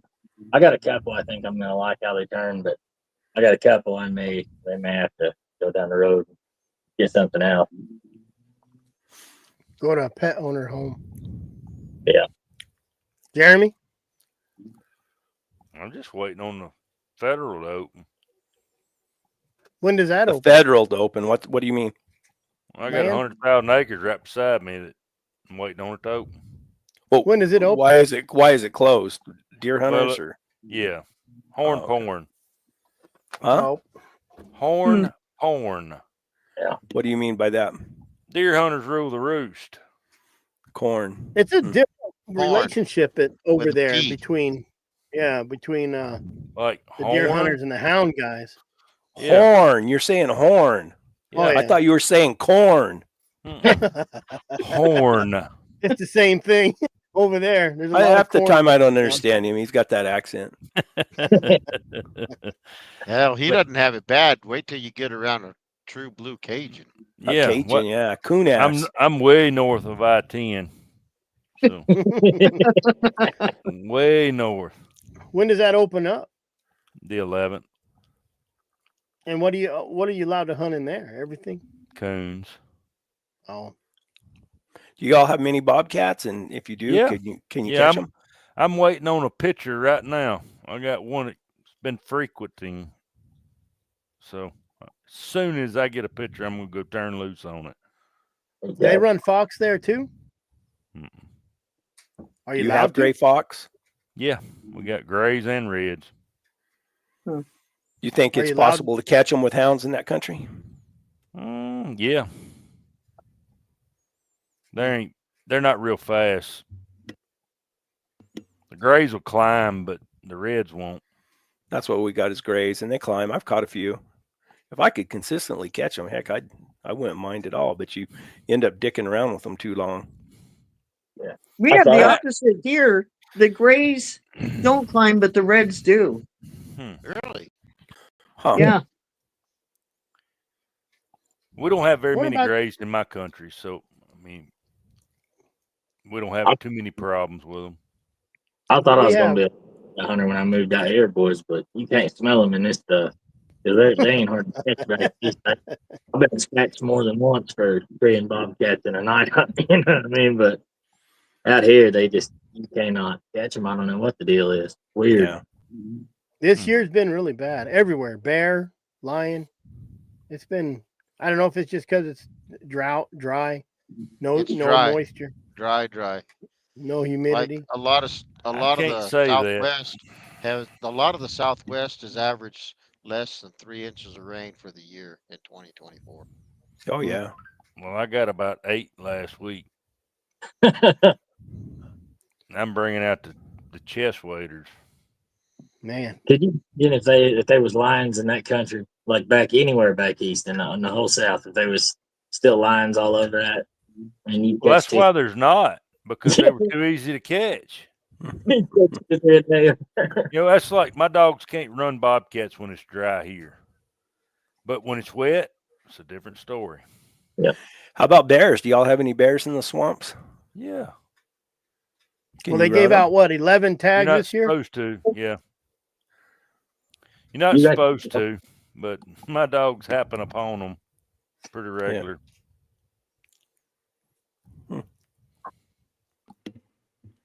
Chris, what do you think your dogs would do if you took them like back east, West Virginia or somewhere? And I don't know. I know they'll run coon. I used to run coon on them down on my creek, but never that wet. Like, Well, yeah, I wonder if they would have if they would take the track big flow out of habit, or if they just really put the burners on one because where the bears are everywhere over. I think they'd have the same problems mine have when I take them out, out west. It'd take them a day or two to, really figure it Mhm. out. But I think they could Acclimatize. figure it out. Yeah. We ought to load up, Chris, one of these days and just go to George Lambert's. I He's in told you, we Virginia. have to make a big circle. We got to kind of sweep down and come back around, just kind of hunt everywhere. That'd be fun. Yep. Pretty cool. That old man's calling me, guys. Oh, he's drank too many bubblies. Yeah. Benny, you gonna get dogs this year, or you changed your mind already? I I'm found 3, wrestling. Benny, for sale already in I'm Southeast Arizona. A I'm maid really wrestling. female and 2 males. I'm a friend of mine, Justin Marks. He hunted with Clell Lee professionally for a long time, and Justin and I are about the same age, and we've run pretty thick for years and years. And he lives over at Tano, and he's got a place on the Blue too. And he said, "Well, it's interesting you should say that." He says, "I've been thinking if my health will hold up, I think I'll get one last pack of dogs." I said, "Well, you let me know, and I'll go in with you and help you, and we'll just run together." And so I'm waiting on some feedback from Justin. Well, What do you need think a about that? videographer, I'll come video it. No, Everybody have a camera. no, I figured you was gonna say that, Benny. You don't want there any ain't none of witnesses. that business. There's none of that business going on. Cell phones will remain at the house. Put him in his glass of water. Mhm. What do you think, Missy? Cannon says, I've seen a red climb a leaning tree before, but I've seen tons of grays climb, but 100%. And wildlife biologists that spoke and said reds can't climb. I've got videos of reds climbing, Yeah. chasing cats up trees and stuff. I think it can be an individual trait that can be learned too. It's just like, gray fox, they climb. They absolutely climb. And I've seen them go over an 8-foot chain link fence better than a house cat would. Well, some But, dogs can. well, that's what I was Yeah, going to yeah. say. You know? There's certain dogs that they climb a tree and they get all the way up in the top, and you think, well, now what am I going to do?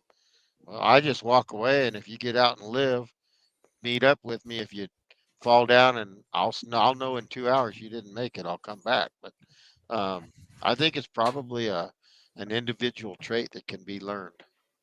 I created a coyote one time, like in Indiana back 10 years ago. Like they figured it out. I hunted a mountain cur last fall that she climbed just as good as a squirrel. I had a hated coyote that lived dog. I have a coyote that lived in my house for a while. And it was a little pup. And it would go in my weightlifting room and jump up on the dumbbell on the weightlifting, and he'd balance himself like a chicken and jump for the window. Window always just kind of stayed open. Jump for the window. Jump for the window until he got big enough, and he jumped, and he made that windowsill, and he ran away. He was a cool little pup. Ran around my house. So, Did you get that I got it. message I sent you, Chris? what's that? That message I sent you? The little kitten. Oh, Messenger. what was that? Was that a bobcat or a? No, that's a lion kitten. I thought about Benny. I wouldn't Where was send it it at? to him, but I don't know. Shit. Let me see. I thought about Benny. I started to send it to Benny. What was it about? It was just a little lion kitten. Somebody said, "Oh, it's so cute. I'd like to take it home." Well, unofficially, and I've been known not to tell the truth all the time. I've had 2 lion kittens, and Oh, there it they'll chew the end of your arm off. One I had of a them buddy of mine that Mexican. had a bobcat that it loved him but hated me. I think it Yeah. was something about the uniform, but anyway, yeah, that thing was But vicious. we caught a lion kitten in Texas in the Guadalupe Mountains. There was a female had run a guy up Where? a tree. Where? Nickel Creek, Texas. Texas. Nickel Where? Texas at the Yep. end, off of the end of the Guadalupes there. And well, you've been through Nickel Creek, Brett. You know where that is. Yep. And so there was a female lion that ran a guy up a tree that had 2 kittens there, and they ended up shooting that female, And I said, well, what'd you guys do with the kittens? Well, I don't know. They're around there. Well, 2 weeks later, I said, hey, I'm going to go over there and look around. And that female had a deer cached in a creek bottom, and the creek had run and washed the deer down, and it been there too long. But there was some lion kitten tracks down there on that bare rock in the bottom of the road, at the bottom of the creek. And so we got to looking around, and I found that one of those kittens laying on a shelf right there in the side of the creek bank. And so we sent somebody to the house and got a big blanket, and 3 of us eased up in there, and we swamped that kitten and grabbed that kitten. And it was, I don't know, that kitten's body was about 30 inches long. And I'll tell you what, that was a handful. I say that's a pretty big kitten, though. Not bad. But Right. it was skinny because, you know, it hadn't had anything good to eat for a week and a half. So that was on our side. I had it at a guy's house over there, and next thing I know, that pinhead sold it to a zoo in Wisconsin. And so, well, that's a different story. We got even. We evened everything up. How's that? Well, guys, I'm going to get off of here. Missy, thanks for Thank jumping you, on. Missy. It's good Hey, it seeing was you. fun. It's always good to Good talk to to you see you, guys. Mary. Have a happy And New your- Year, Missy. And your Same to internet you. held up. I know it all by itself. It's amazing. Wow, it's really been good tonight. Scary. I don't know what happened. All Elon right, you heard guys us. take care. Thank you, Missy. See ya. Another guest that's a plethora of knowledge that makes us look really unintelligent. Oh, yeah. sometimes. Hey, it just shows that we know people. She's as bad as Rowdy about using the big words. Oh, Rowdy. Rowdy always knows the big words, too. So his alternator went out just now. He had to go back home and swap a truck. He just put it in yesterday, I think. So What's that? Yeah. Rick says that you should put up you go know, to some of the big coon hunts. we was invited to Autumn Oaks and all this stuff, and where's that at? Indiana or something? Richmond, Indiana. Just, Isn't that's a Jason long Doobie drive. going somewhere, taking off to go to some big get together somewhere? He did. He coon said he was hunt? going somewhere this week. Probably He'll be back Autumn on the Oaks. 6th. Autumn Oaks. That's I not- bet that's it, huh? Autumn This Oaks week? is weekend. It's this weekend? No, it's Labor Day weekend. Oh, Labor Day Yeah, weekend. that's Something. He was Yeah, going I to don't some know. big He deal. may I have been think. going to the UKC Winter Classic. Yeah, that'll be soon. Yeah. I just When, don't Chris? get into that AKC, UKC stuff. I really don't. Chris, when is the next Game and Fish Commission meeting? You know, they haven't posted it yet. They got awards banquet this month, and then there's a commission meeting in February. I can't remember the day. I just looked at it this morning. So they're there's gonna nothing skip in. a month? Yeah, the way I understand it, they got an awards banquet in January. There's no commission meeting, and then February there's a commission meeting. Of course, they may be not posted today of it, and going to surprise us or something. Because I plan on being in Phoenix for a week in January, and I'm trying to decide what the schedule is. If they go by kind of repetition, it's going to be end of the month. It's usually end of the month. Yeah, that's what the banquet. I think the 28th or some other thing like that. I'd have to look. Let's see. And I don't know if I want to wait that long. I haven't seen nothing. I mean, they haven't posted nothing for 2025 yet for commission meeting notices. Not that I see, anyway. Yeah, I had to look somewhere funny to find it. It wasn't on Yeah. I'll make a call. I'll have to call. Find out. Because I haven't heard nothing from anybody. So it's been kind of quiet. That's how it is. I know Dan Gates is over there promoting Conserve and Protect Arizona, because they're kind of spearheading the in case something happens. Mhm. Well, yeah, because So, if everybody doesn't band together for each other, somebody's going to take a hit. yeah. I think we ought to have a presence at some of those big Eastern events. Just get those guys that have a face. You know what I mean? Well, you got to put it in front of a bunch of people, and that way you can, spread the word. Because there's a lot of people that don't know what's going on. They don't care because it's not where they're at. Yeah. I share Well, a but bunch of it. there's a whole bunch of those people back east that want to come out west and lion hunt, and a bunch of them do come out west and lion hunt, and that's going to be affecting the future of their possibilities. That's well, why. and every time they drown out a state, that's going to make it the next state charge a little bit more. Yep. Little bit more. Yeah. So the UKC Grand American is this weekend, South Yeah. Carolina. Those guys are big time, man. They're serious about their coon hunting. I tell you. My cousin There's- won $100,000 a few months ago.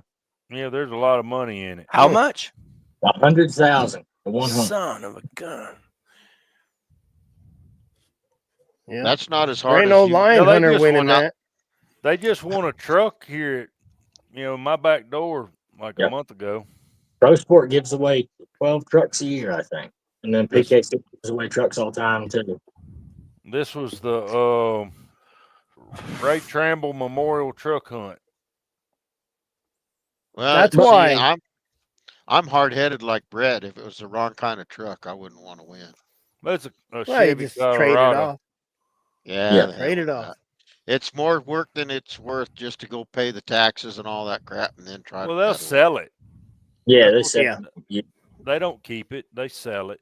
I know Strickland always sells them when he wins them. They ain't fancy enough.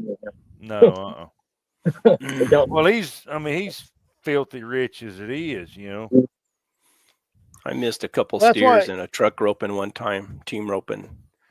on purpose They- or because of the beer. Well, I told the guy, I said, well, I don't like Duramaxes anyway.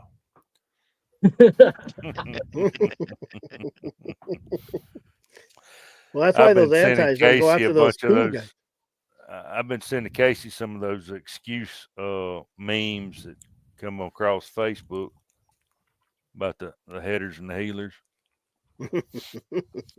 Oh, I had a bunch of excuses. Healers, header, what do they say?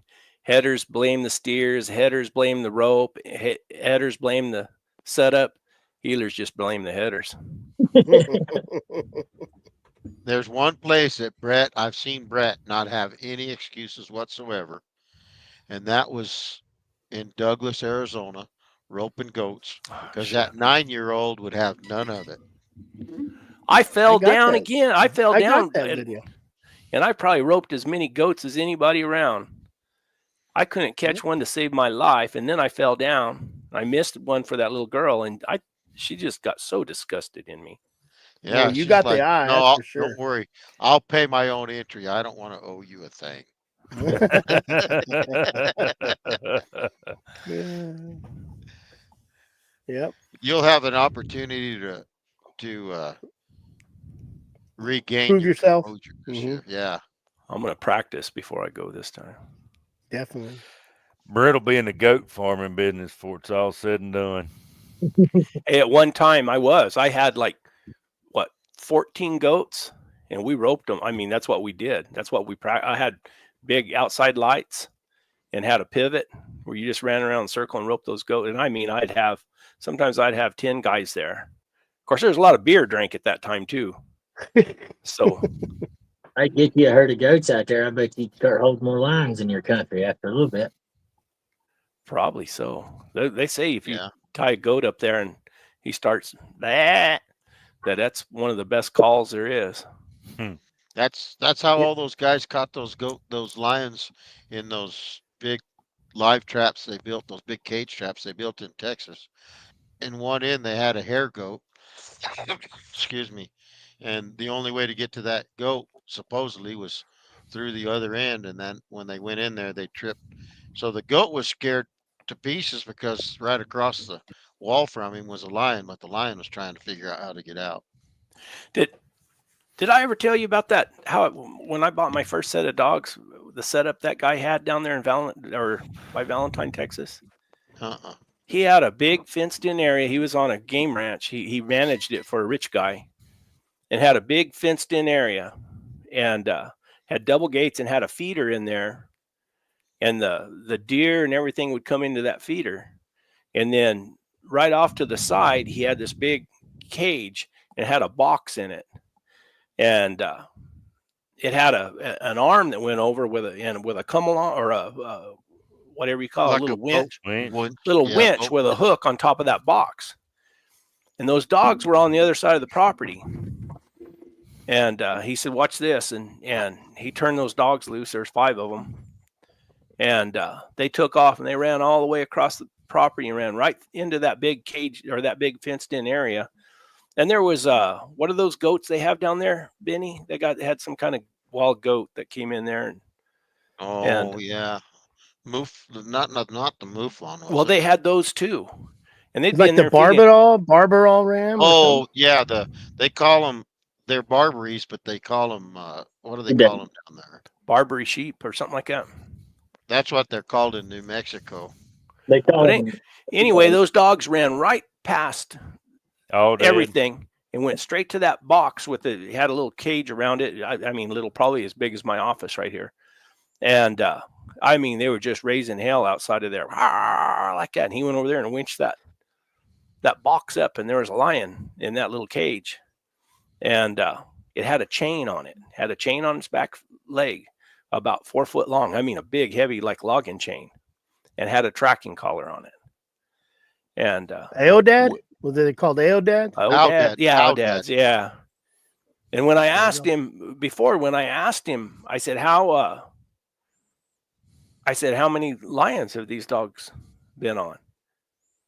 He said, not that many, but they've been on one lion a whole lot of times. And they used to turn that lion loose, and he had a tranquilizer gun, and they'd let it loose. And of course, they could help the dogs because they could see a lot of the track because of the log chain dragging behind it. And she was a female. She didn't go very far. And of course, they had a tracking collar on her, a beep beep collar. And they would take those dogs out there and catch that lion, trank it, bring it back, and put it in the cage. That's kind of amazing. Things you can get away with down in Texas. Oh, in the old days in Texas, I would love to do that. I would love to have a pet lion that let them dogs chase. Move to Texas, it's allowed. You can have a tiger. Well, all them bugbears think we got Darman collars on the lines out here. Yeah. I wish. Brett, there was a time. Now the statute of limitations has run out, I'm pretty sure. There was a time I sent away and I got one of those long battery life tracking beep beep collars. And that was the plan. Put a tracking collar on a lion and go out there and get your dogs on it often. The fun part would be getting that hold of that lion, tying it down good enough to put that collar on it. Yeah, the next step was that would be tranquilizer. Interesting. Was a tranquilizer gun. Make a good video.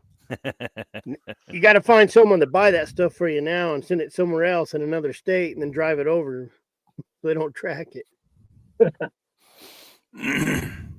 This was a long time ago.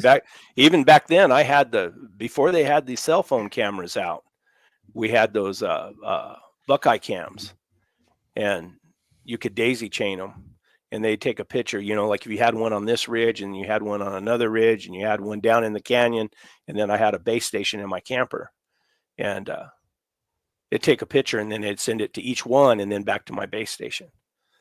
And they weren't illegal then. Of course, they weren't cell phone cameras, but they were expensive. But that was taking some of that auction glue they slap on them yellow stickers on them butts and take an air tag and slap it on the butt of one of those lions. How long do those things last? Forever. I bought some of them last a while. Yeah, I bought the cattle from glue the sale, and that glue stickers. will last for a couple months. You could Oh take a yeah. little telemetry transmitter, little bitty thing size of a damn dime, and stick that on there. It'll last for a month. Mm-hmm. Whoa. Yeah. Y'all Every giving him two, ideas. 3 weeks, just slap another one on. There you go. How expensive are they? They're like AirPod, $200. are they? Yeah, the full telemetry deal. They're about Hell, $200. that's more than a telemetry collar. I think Yeah, I paid $130 for two or for one back in August. Well, you get one with 10,000 hours on it, and we go slap it on a line. We'll see. I think that's what these collars will last. Mm-hmm. Well, that lion that I had over there in Texas, it was a female lion, and had every intention of raising it up to an adult and putting a collar on it and turning it loose over there in the Guadalupes in Texas, and training a bunch of pups. But It would You be know that what? didn't cool. ever happen. If that was legal, I still got telemetry collars in the house. I still Hey, got that Brett, one. I still got that Got one that I brand new had. ones. Mr. Anderson wants to know if you ever saw the Bureau Lady. Oh yeah. You know, I think I did. I have faint memories of seeing her and wonder. Those people like that have always really, really fascinated me. I What's the mean, burro lady? I don't know. she's That. one just rode that burro all over the South Texas, and she even went down to Columbus, and then she went down into Mexico. She just lived wherever she landed, and rode that burro all over the place. She You're was right. down at Terlingua, she was down in Terlingua too, wasn't she, Brett? Yes, she was all over the place. She was pretty neat. I mean, I don't know. Those people like that fascinate me. I'm not sure that.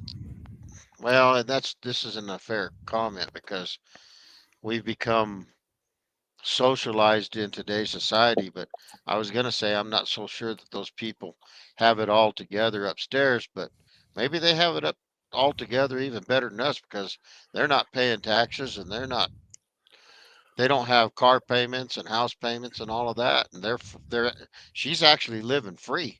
Yeah. Right. You know, honestly, if it wasn't for being married or anything like that, I would have still been up there in those mountains living in that little camper trailer. I loved it. I mean, I never felt and I tell everybody the same thing. When I was up there, I never felt like I was missing anything. I mean, I had everything I needed right there. And you could I caught a tom lion less than a half a mile there from the camper. And there was bears everywhere. Now the There's a bears were gal. I didn't have good bear dogs, so the bears were a different story. There's a few people on YouTube that do that. There's one guy that runs around, just lives off his horses and packs around, and there's another girl, Manders, that runs around. And I follow most all of them, and then I've read. There's a guy named Bernie Herbert Hobarts. I got his books here. He rode, from the Atlantic to the Pacific, and on a mule, and then he just wrote a book and did this a couple years ago. He rode from, I think, South Carolina to Idaho, and then this other guy that's got a YouTube channel. What's his name? He just rode all the way from Utah to the Atlantic and back to Utah. Took him over a year. Yeah, it was like whatever Year happened? of the Mustang or something. That's it, Jeremy. Yeah. Yep. I followed him. The videos were kind of weren't. They were real repetitive. He could have done a lot better job. Let's Yeah. put it that way. He could have told the story better. And Well, But hell, he Just- got the views and probably got the money too, so it doesn't really matter, does it? well, I mean, he could have got more views. well, you try to tell a better story. I mean, more day-to-day things of what's going on and happening, and you know what I mean. I mean, it's Brett, See, that's like my junk. It's just repetitive. you could soup up your channel. You're born 100 years too late. If you'd get your mules and pack all the way from Canada to Mexico on the Continental Divide Trail. Oh, that'd be fun to do. But the time involved in doing that, just I'm having a hard time. You know, I've been wanting to ride that Butterfield Trail, and of course, Well, this hell, last just year, load your screwed. hounds and your mule up and head this way. I got a place to put y'all. I know I The got to problem cross with you Texas. riding a trail like that with hounds, you don't ever get your deal done because those hounds are going to strike something and go off somewhere else. Oh, You got no a kidding. shock collar for. Yeah, but you don't I want got- to shock them when they're doing what they're supposed to do. No, Well, no kidding. there ain't no lines over here, so they're running Oh, I'm jump. talking about from Oh yeah. Well, Canada hell, to Mexico. my dogs would find something to run, Jeremy. I guarantee it. After 2 days, we'd be running something. Good Oryx, dogs. Good deer, dogs. Something. What I call opportunistic dogs. Carl, Here's did a- you see his? Y'all discuss the struggle of dry ground catching. Some believe Yeah. the more you catch, the harder they work to catch game. As for some dogs, it generally greatly increases desire. Let me tell you my thoughts on that. Going for such a long time and not catching a lion, you always you get to thinking that your dogs are just standing on their head, that they're pretty happy just to bark at the ground and trail a little bit. But then you catch that lion and you see the difference. That, I mean, They work harder after. Is that no? Then you think, oh man, here we go. You know, they're running to catch it. Because I get to doubting them. I mean, you go for a long time, and you know, I'm as bad as them, letting them lollygag. You know, they're smelling a fox or something on the rock, and I'm trying to turn it into a lion, and I'm just pretty happy that they're kind of trailing a little bit, and maybe it's a lion. I can't find a track, and then you get to then they can't move it. They stand on their head, and you get to thinking, well, that's what they're doing all the time is they're just standing on their head. They're not moving the track the way they should. And then you get on that decent track, and you watch how they still start it slow. I mean, I don't. Benny can probably comment on this, but they don't start a lion track fast. They just don't. But then when they Not unless if they stumble on the lion, that's a different deal. Yeah, until they get it jumped, and then they smoke it. Yeah, but that trailing they start it slow. And it's taken me a long time to learn that they start it real slow. But like I said earlier, they get real bunchy. They get real bunchy. Like, you know what they say, you could throw a blanket over them, and they're working to try to get in that track right there in front of each other.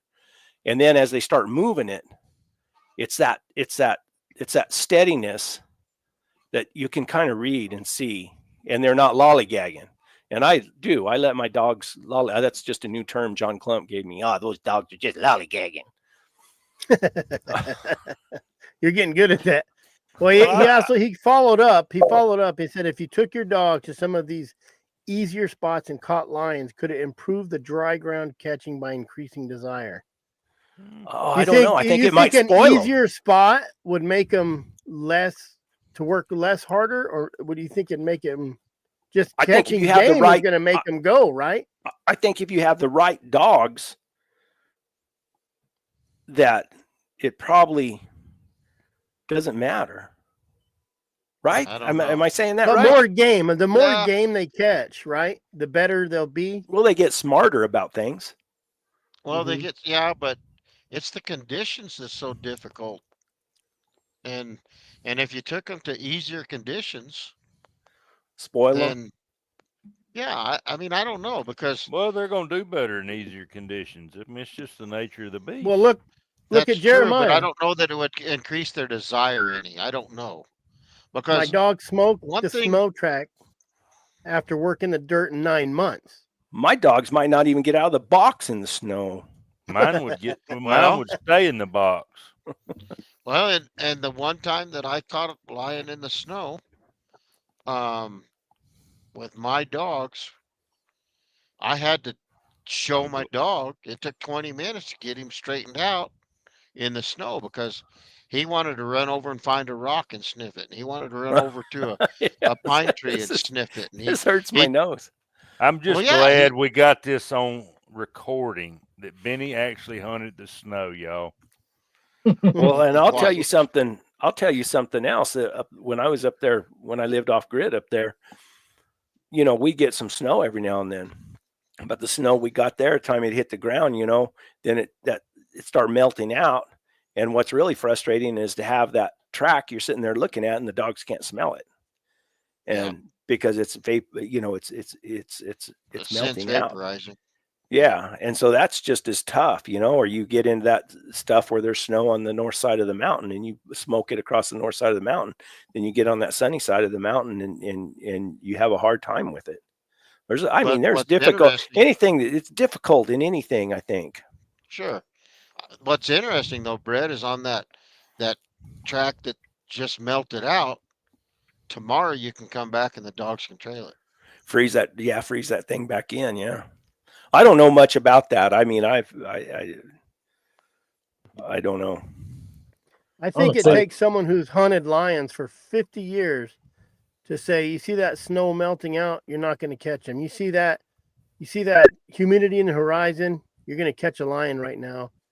But that's I not think always it's the someone case that either, hunts. Rich. Well, somebody that hunts every element, every condition, No matter what. Yeah. will learn how to read all of these different.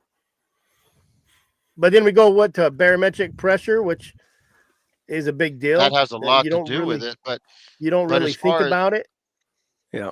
the day that we caught that lion, the dogs caught that lion in the snow in the Guadalupes. We got picked up by a guy from Carlsbad. They were out hunting. He had a bunch of cur dogs and maybe one or two hounds, and they was going to give me a ride back to my pickup. It took 3.5 hours, but anyway, we come across another lion track, and there's actually water running across it.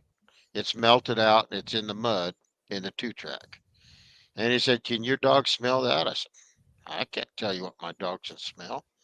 And I got Derek out of the pickup and I pointed down there and hissed him on, and he stuck his nose down there and he acted like he could smell it. His tail started wiggling, and he went over to where it didn't have water running over it, but it was melted out, and he started trailing. And I kicked Trip out, and I said, "There you go." And he got his dogs out, and they never acknowledged any of it. They ran over with my dogs, and he was mad. And I said, "Well, it's a different deal. Your dogs have it. It's dogs are individuals." And Oh so yeah. my dogs took off and went up through the bluffs and up on the rim, and all my dogs were going. And he said, "What are you going to do?" I said, "I'm going to call those dogs off. I'm done." He says, "Do you mind if we go hunt behind your dogs?" I said, "Hey, I don't have a problem, but they won't hunt for you." And so my son was there, and I said, "Hey, run up there and go with those guys and those dogs and see what happens." And they went until they got out on the top of the bluffs, and it was all pure rock, and they could see where the track is going with some mud on their feet and stuff. But the sun finally dried up the rock 100%, and the dogs couldn't do anything with it at that point, and they all quit. But I absolutely will never pretend to understand scent, and the only way I know to find out if the dog can smell it is give them a chance. Well, yeah. Yeah. I Is want to this see what y'all think about this. I've got all these young dogs. I got my left has seen a bunch. He come out of Montana, and he's transitioned to the dirt good as anything I've seen so far, anyways. But all my other ones are. I got a 2-year-old. I got 2 that are coming to, and one that just turned a year old. And they only seen one, and it got away from them. You know what I mean? But when we get some cheater dust, I reckon I'm gonna get up there and get in it. Yeah. Yeah. And you reckon that'll hurt them when we come No, back to dirt? I don't think so. I mean, if I got a cheater dust down here, I'd have all my dogs on it. lion's a lion, right? I don't think. I think Lion's a lion. It's just They can't run them in the box. that's right. it's a mentality, and once again, I'll always say it doesn't, whatever you want to hunt, whatever game you want to pursue, whatever conditions it's going to be, go find a dog, somebody that hunts that game in those conditions, and pick their brain and pick their dogs. Because everything, all of this stuff is conditioned.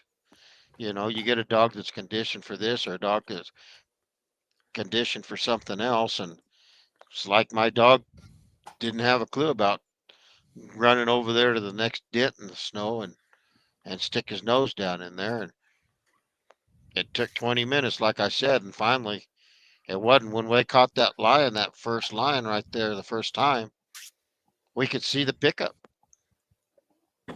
But they only treated in a 5-foot dead juniper tree, and there was way too much commotion by the time we got there. You know, Benny said something that we've never really talked about. And when he said, you take my dogs, I don't know if they listen to you. I just brought it back to where a lot of times I'll try to get my kids even when I let my dogs out of the truck and I got my boys who feed them every day. I said, you know, I'll let them out and they'll put them on the chain, but they won't come to them like they'll come to me. Like because I'm not calling them. I'm always the ones with my dog, always the one with my dog. Cody, Lynn, any of them, they don't really listen. And I'll try to send her down a canyon. And I have to kind of act like I'm walking down the canyon to go with them if I'm dropping her off. That's why it's easier for her to drop me off. But dogs that, I don't know if you guys get this, or if you know, a lot of us don't hunt with a lot of people. So those dogs, they're so used to you. Like if I went over to Brett's dogs and told him to come with me and he dropped me off to walk down a canyon, would your dogs come with me, Brett? I don't know. I don't know. I've never. I know my dogs, I'd have to, I don't know, maybe coax them or try to get them to go. Like if you walk down a canyon and I send them with you, and a lot of times I've even took Elizabeth dogs with me and they went halfway and then ran back to her. Yeah. You know? Well, we train them to come to us. Like my dogs are trained to come back, not to go out there for 2 miles, but come back unless they get a track, then all bets are off. They do whatever they got to do, and it's up to me to keep up. But that's what I always say. They got to ask for permission. Yeah. They have to be barking on a track.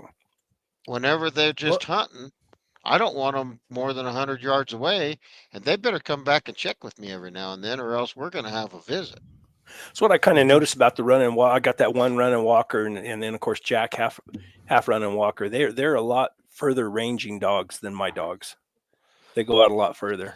I got 2 like that, the way that I got them, they're off of a competition blue tick and a Kent bitch, and they make big loops, and they'll be out there 700 yards making big loops, but they always come back. You know, they'll run big. Isn't that kind of what they want with those competition dogs? They dump them and they at speed. It's how fast they can get to a tree, and they want them as independent as they can be. Yeah, that's the way these two are. They leave me like they're late for work, and they blow out through there, and then they'll make big loops and come back. My Leica does that too. I like my dogs independent, but they just got to come let me know they're still being independent every once in a while. I don't mind 200-300 yards and I'm on a mule, you know, because a lot of times they'll just make them circles. I love for them to get out about 200-300 yards and just kind of work back and forth. I don't like them when they're just right by me. Well, you I don't see independent, Chris. If I'd have let mine go instead of calling you'd have back, to pick them up in Louisiana. Well, they would have been in 6 different directions looking for a coon. Five different directions because one of them's a pack dog. That happened to me in the Chicas when I thought I was going to run bears down here in the early season, and I had one this way, 1.5 miles, and one this way, 1.5 miles. And this one was going backwards, figured it out, and came this way. I got lucky, or I'd have been in a world of trouble. Yeah. Of course, I might have conditioned my dogs to be a little bit tighter, you know, because I don't let them. If they get out too far, I'll tone them back. You know, I'll tone them back. They got to start it. You know, I got to be where I can get to them where they're starting it. You know, I don't. Well, of course, I don't trust them enough just to let them. And I'm so bad at looking at my Garmin anymore. When I first got it, you know, you watch your Garmin now, I will sit there and listen and like, yeah, where they at? Where they at? Where they at? And then oh crap, you have a Garmin. And I'll check them. And then I'll watch what they're doing. If they're just kind of doing the circles, I'll let them go. Like if they're running straight out, I hate dogs that I don't like a dog you let out and it just, I can't That's stand like that. that Cody King with that big, not the drive track. What's the bigger one they have from Garmin? XL. Yeah. Tread, That great one. I mean, the that tread. guy's he's a master at watching that sucker and watching all those dogs and seeing what they're doing, what's going on. And I mean, we drove around while I was with him in Oklahoma, and then I went down to Texas, hunted with him too. And man, he's watching that thing just, you know, just like we do when we're on a mule and we're watching our dogs. He's watching that drive track, whatever you call that thing. And he's a Well- master at telling what dogs what's doing what. You know, they're trailing. Oh, they got him jumped, and it's pretty cool. Yeah. That's The just one like thing listening to your dogs. Yeah, the one thing that we're not saying, but all of this points to, if you're going to have a handle on your dogs and they got to, like Brett said, ask for permission for this or that. And Trevin Hall just put his comment up here, what he's just said. They're looking at him, they know him and they know their pack. So the key ingredient is, are you the alpha of that pack? Oh yeah. When I'm on a mule and I'm like up in bear country and I'm hunting bear on the mule, I don't do it much, but when I do, and you'll hear dogs or in a truck or off somewhere, you know, all the dogs stop and they perk them ears up and they kind of look at you, and I'll just tell them, nah, you leave it alone. That And ain't then no they'll go good. back That's to no hunting. good. Yeah. Yeah. Yeah. Tim- I'm like, nope. Tim B What- just leave put it. it down there. What am Tim I? B just made that comment. So this is, but Mhm. that's what you guys are talking about. That's every bit of Yeah. this is what we're talking about. What I really love to see is like we're riding, you know, down a canyon and the canyon splits, and I go to the right, and the dogs had already been out in front of me, and they go out to the left, and I go out to the right, and I say, hey, here we go, and you see them perk up and look back at me, and here they come running back to go the same way I go. I mean, I just Mine love do the I same love thing. I love that attention, that they're listening to me, that they're okay, Yeah. here we go. Or if I get off my mule, if I'm going through there and I think I see a lion track or I see something and I get off my mule, well, here they come. They come to see what I'm looking at. No, they know you're getting off to make that steak, and they're coming over to get a piece of it, Brett. Or eating lunch. Yeah. You know, No. they know it might be lunchtime. Well, It's like see, that- that's like It's like when- that bobcat that ran across the road the other day, or across the arroyo. I seen it. The dogs were off to my left, and of course I was in the buggy. I wasn't on the mule, and I went up there and I just parked the buggy, and I got out of the buggy, and when I started walking up that little thing, here they all came. And of course I you know, Benny said it earlier, said hissed them on it. I said, man, here he goes, and they feel that excitement. I mean, they know that, man, and they start looking and trying, and it's pretty cool, really, to watch them. And they trailed him a little ways. That we had no chance in hell catching that bobcat. I do out believe there. you, Trevin. yeah, mine Because do when the you're same riding thing. the roads, when you're riding That's the roads exactly- yeah. and you get to a road, Yeah. them dogs will kind of like, they'll just kind of circle around that Y in the road or that T, or they'll go off a little bit and do until you get there. So then they follow you. Yeah. See, I used to That's mess with exactly folks what that we're go talking with about. me, Yeah. and I would holler G and haw, and when the dogs would go the way I told them to go. Mhm. So Probably you're a they- mule skinner. Yeah, I think no, it was sled dog. Did the same thing. My mule won't even do that. When Yeah, I my mule yelled wants G to go and on your Haws road. because somebody was getting bucked off. But if you have that relationship, it don't take much. If you have that relationship with your dog, they're gonna pay attention to you too. When you get out and start looking on the ground and they run over and they piss me off because you're looking at a track and them suckers will run over there because you're looking at the ground and they want to see what you're looking at, and you're trying to keep them off the track to make that dog track a lion track or that half cow track, whatever you're trying to make a lion track. Hey, quit But they picking pay on me, attention to Chris. you too. Oh yeah. What's that? And how Quit much of picking that? on me. How much of that do you think comes from actually getting out and free casting your dogs all the time? I mean, think a you're riding lot of through it- the country on a mule. Well, they trust you just like you're supposed to trust them. You know, Well, I'm being facetious. Trust but verify. Yeah. Hey guys, I'm gonna call it a night. I've enjoyed it. Benny, Thank Happy you, sir. New Year to everybody. Happy New Year to too, you. Benny. You guys take care. You too. But Oh, it's 8 o'clock. It's Benny's bedtime. I think this is a 9:13 segue here. into next week's show, because I think we'll talk about the dog relationship or something. I don't think we talk too much about the actual relationship on the trust and the dogs and the, like my favorite thing is when we're running through and I'm looking track and my dogs are looking in trees. They smell something or dirty will open up, and my other dogs that aren't the best at it will start looking in trees to see if something's in a tree.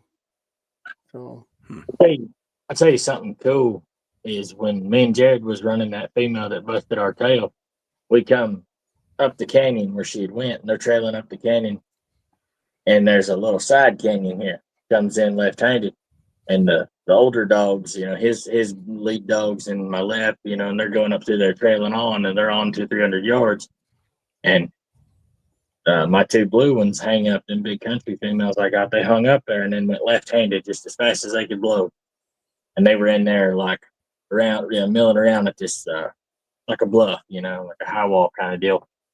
And lollygagging. They were lollygagging. and I think all these stupid hussies, these jokers, and I come back, they come back and they finally go on to where the other dogs are trailing, and we get up through there, up and around, and they get up to where they've jumped the line on top, take it down into the canyon, come right around, and that joker has went up right where they were at, right where they went to. And Jared don't know, he's got the Alpha 10, so he just got a deal, but one of his pups The arrow tells you which way they are. Yeah, just an arrow, and I'm looking on. I run the dog trip pathfinder, so I got it looks like a Garmin. I'm like, yeah, that's exactly where them pups was. They must have winded it or something, but that was pretty interesting. I had the confidence to take it up that mountain. We might have caught her, being another 45 minutes on her instead of behind. It's interesting that. Yep. I think on Monday night, Brett, we should have a 2024 story session. Try to get people on to tell us a story. Any good stories of 2024? People like stories. I got a couple of stories, but I can't share them really. Well, just say that someone emailed you and act like you're reading it off the email. Look at this guy. He said that he trailed a bunch of lions and pushed a female off the. I still think that's the same female in Jared and I ran, Derek. Yeah, it is, because he always talks about this female, and it's pissing him off right now. He can't get it caught up in that canyon. I don't think we were any closer when we ended the hunt than when we began. Yeah. Now, I didn't turn my dogs out because I didn't figure they'd help out, but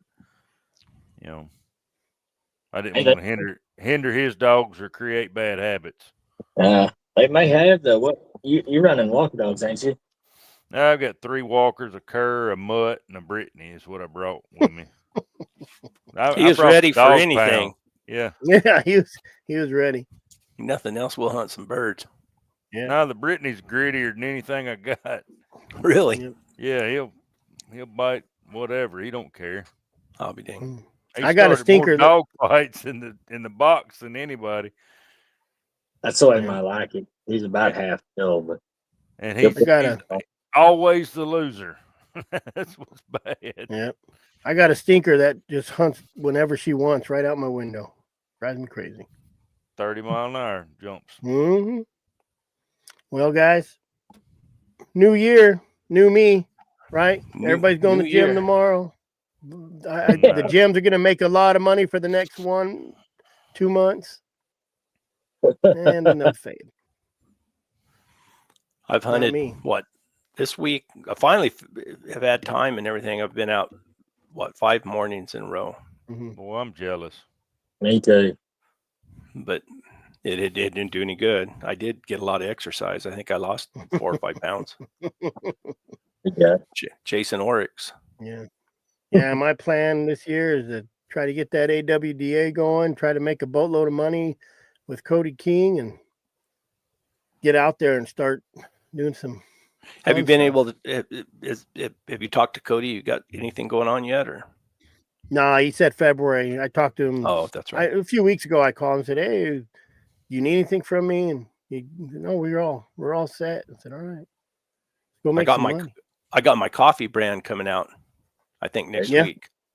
It's gonna be great. So tell us where we can buy it, Brett. I don't know yet. It's going to be. I'm trying to get, and I don't know how to do all this stuff. So I got a guy that helps me. He's young, he's real smart. He knows all that computer stuff. So I think I'm going to try to set up a store, an online store, because I got another guy that he built me those cuffs and built me some head stalls and stuff. He's a real nice guy, walking 8 saddlery, and he does super, super good work. And he can do custom work, but then he makes all these other little doodads, these knife sheaths for your belt and wallets and all kinds of stuff. And I think with that store, I'll try to put that stuff on there. Then I'd like to put my coffee brand on there, but you can also order it through Jason Doobie on Full Cry, because he's the one who's setting it all up for me. Well, I'm gonna have you and Casey and Jared a little Garmin pouch when I come back for the rendezvous. So cool. I already got one. Similar to the one me and Chris already have. Cool beans. Yeah, I got one that I forget where I got it, that hangs on my saddle. It's a leather pouch that's made for it. It's got a brass snap on it. This one's designer, just for Brett Vaughn. Designer. I want my initials on it. Mm-hmm. I put Chris's brand on his. Hey, put my brand on it. That'd be cool. There you go. Yeah. I got to check my brand. I'm going to have to re-register. It's every 5 years, I think. Mine's permanent, so. Yeah. You ever tattoo dogs? No. I haven't yet. I wouldn't mind tattooing the inside of their ears. How about freeze branding them? I freeze brand mine. Do you? Yep. That's what those big W's on the side. W. It says W. It's Rising W. Watson? Rising W has a W and then like a little sun coming out of the mountain type deal. The CW. Don't let him lie to you. I'm crazy. Rising W Ranch. All right. All right, gentlemen. Thanks, Better Chris. than a 3 lazy P. Two lazy 2P. No, that means a wet pair of pants. But the brand 2 lazy 2P. Yeah. Derek, thanks for coming on. Jeremy, fun as always. We'll see Jeremy in August. I got to get my hair to grow as long as Derek's. We need to take a poll for Brett Vaughn and see when he's going to cut his hair. To see how long he's going to make it. Hey, this only takes 2 years to get it this long. I'm going to get it and I'm going to put it in a ponytail like that. I don't know if your boss will let you do that or not. My wife? Yeah. No, she said okay. I said I'm going to let my hair grow. Yep. And she said okay. You can't be born 100 years too late and then have long hair or short hair. No, that's right. Fits. Yeah. It fits. I might have to buy me some bigger hats. Every time you shave your head, I used to shave my head and my hats were too small. Yeah. Bueno pues.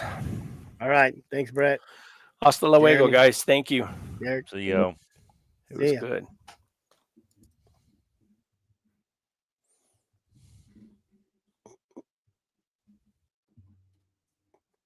Well, there you have it, guys. Another episode. Go check out azwda.com. We're going to be giving away a TT25 thanks to coldstrikegear.com. join the AWDA this month, maybe do a donation, and you're going to get entered in a chance to win a TT25. Other than that, hope you guys have a good new year. Get rid of all the old, bring in the new, and we will see you guys next Wednesday, Monday, usually on Brett's. I'll jump on, and then Wednesday again. Other than that, always remember, stay safe out there and keep your powder dry.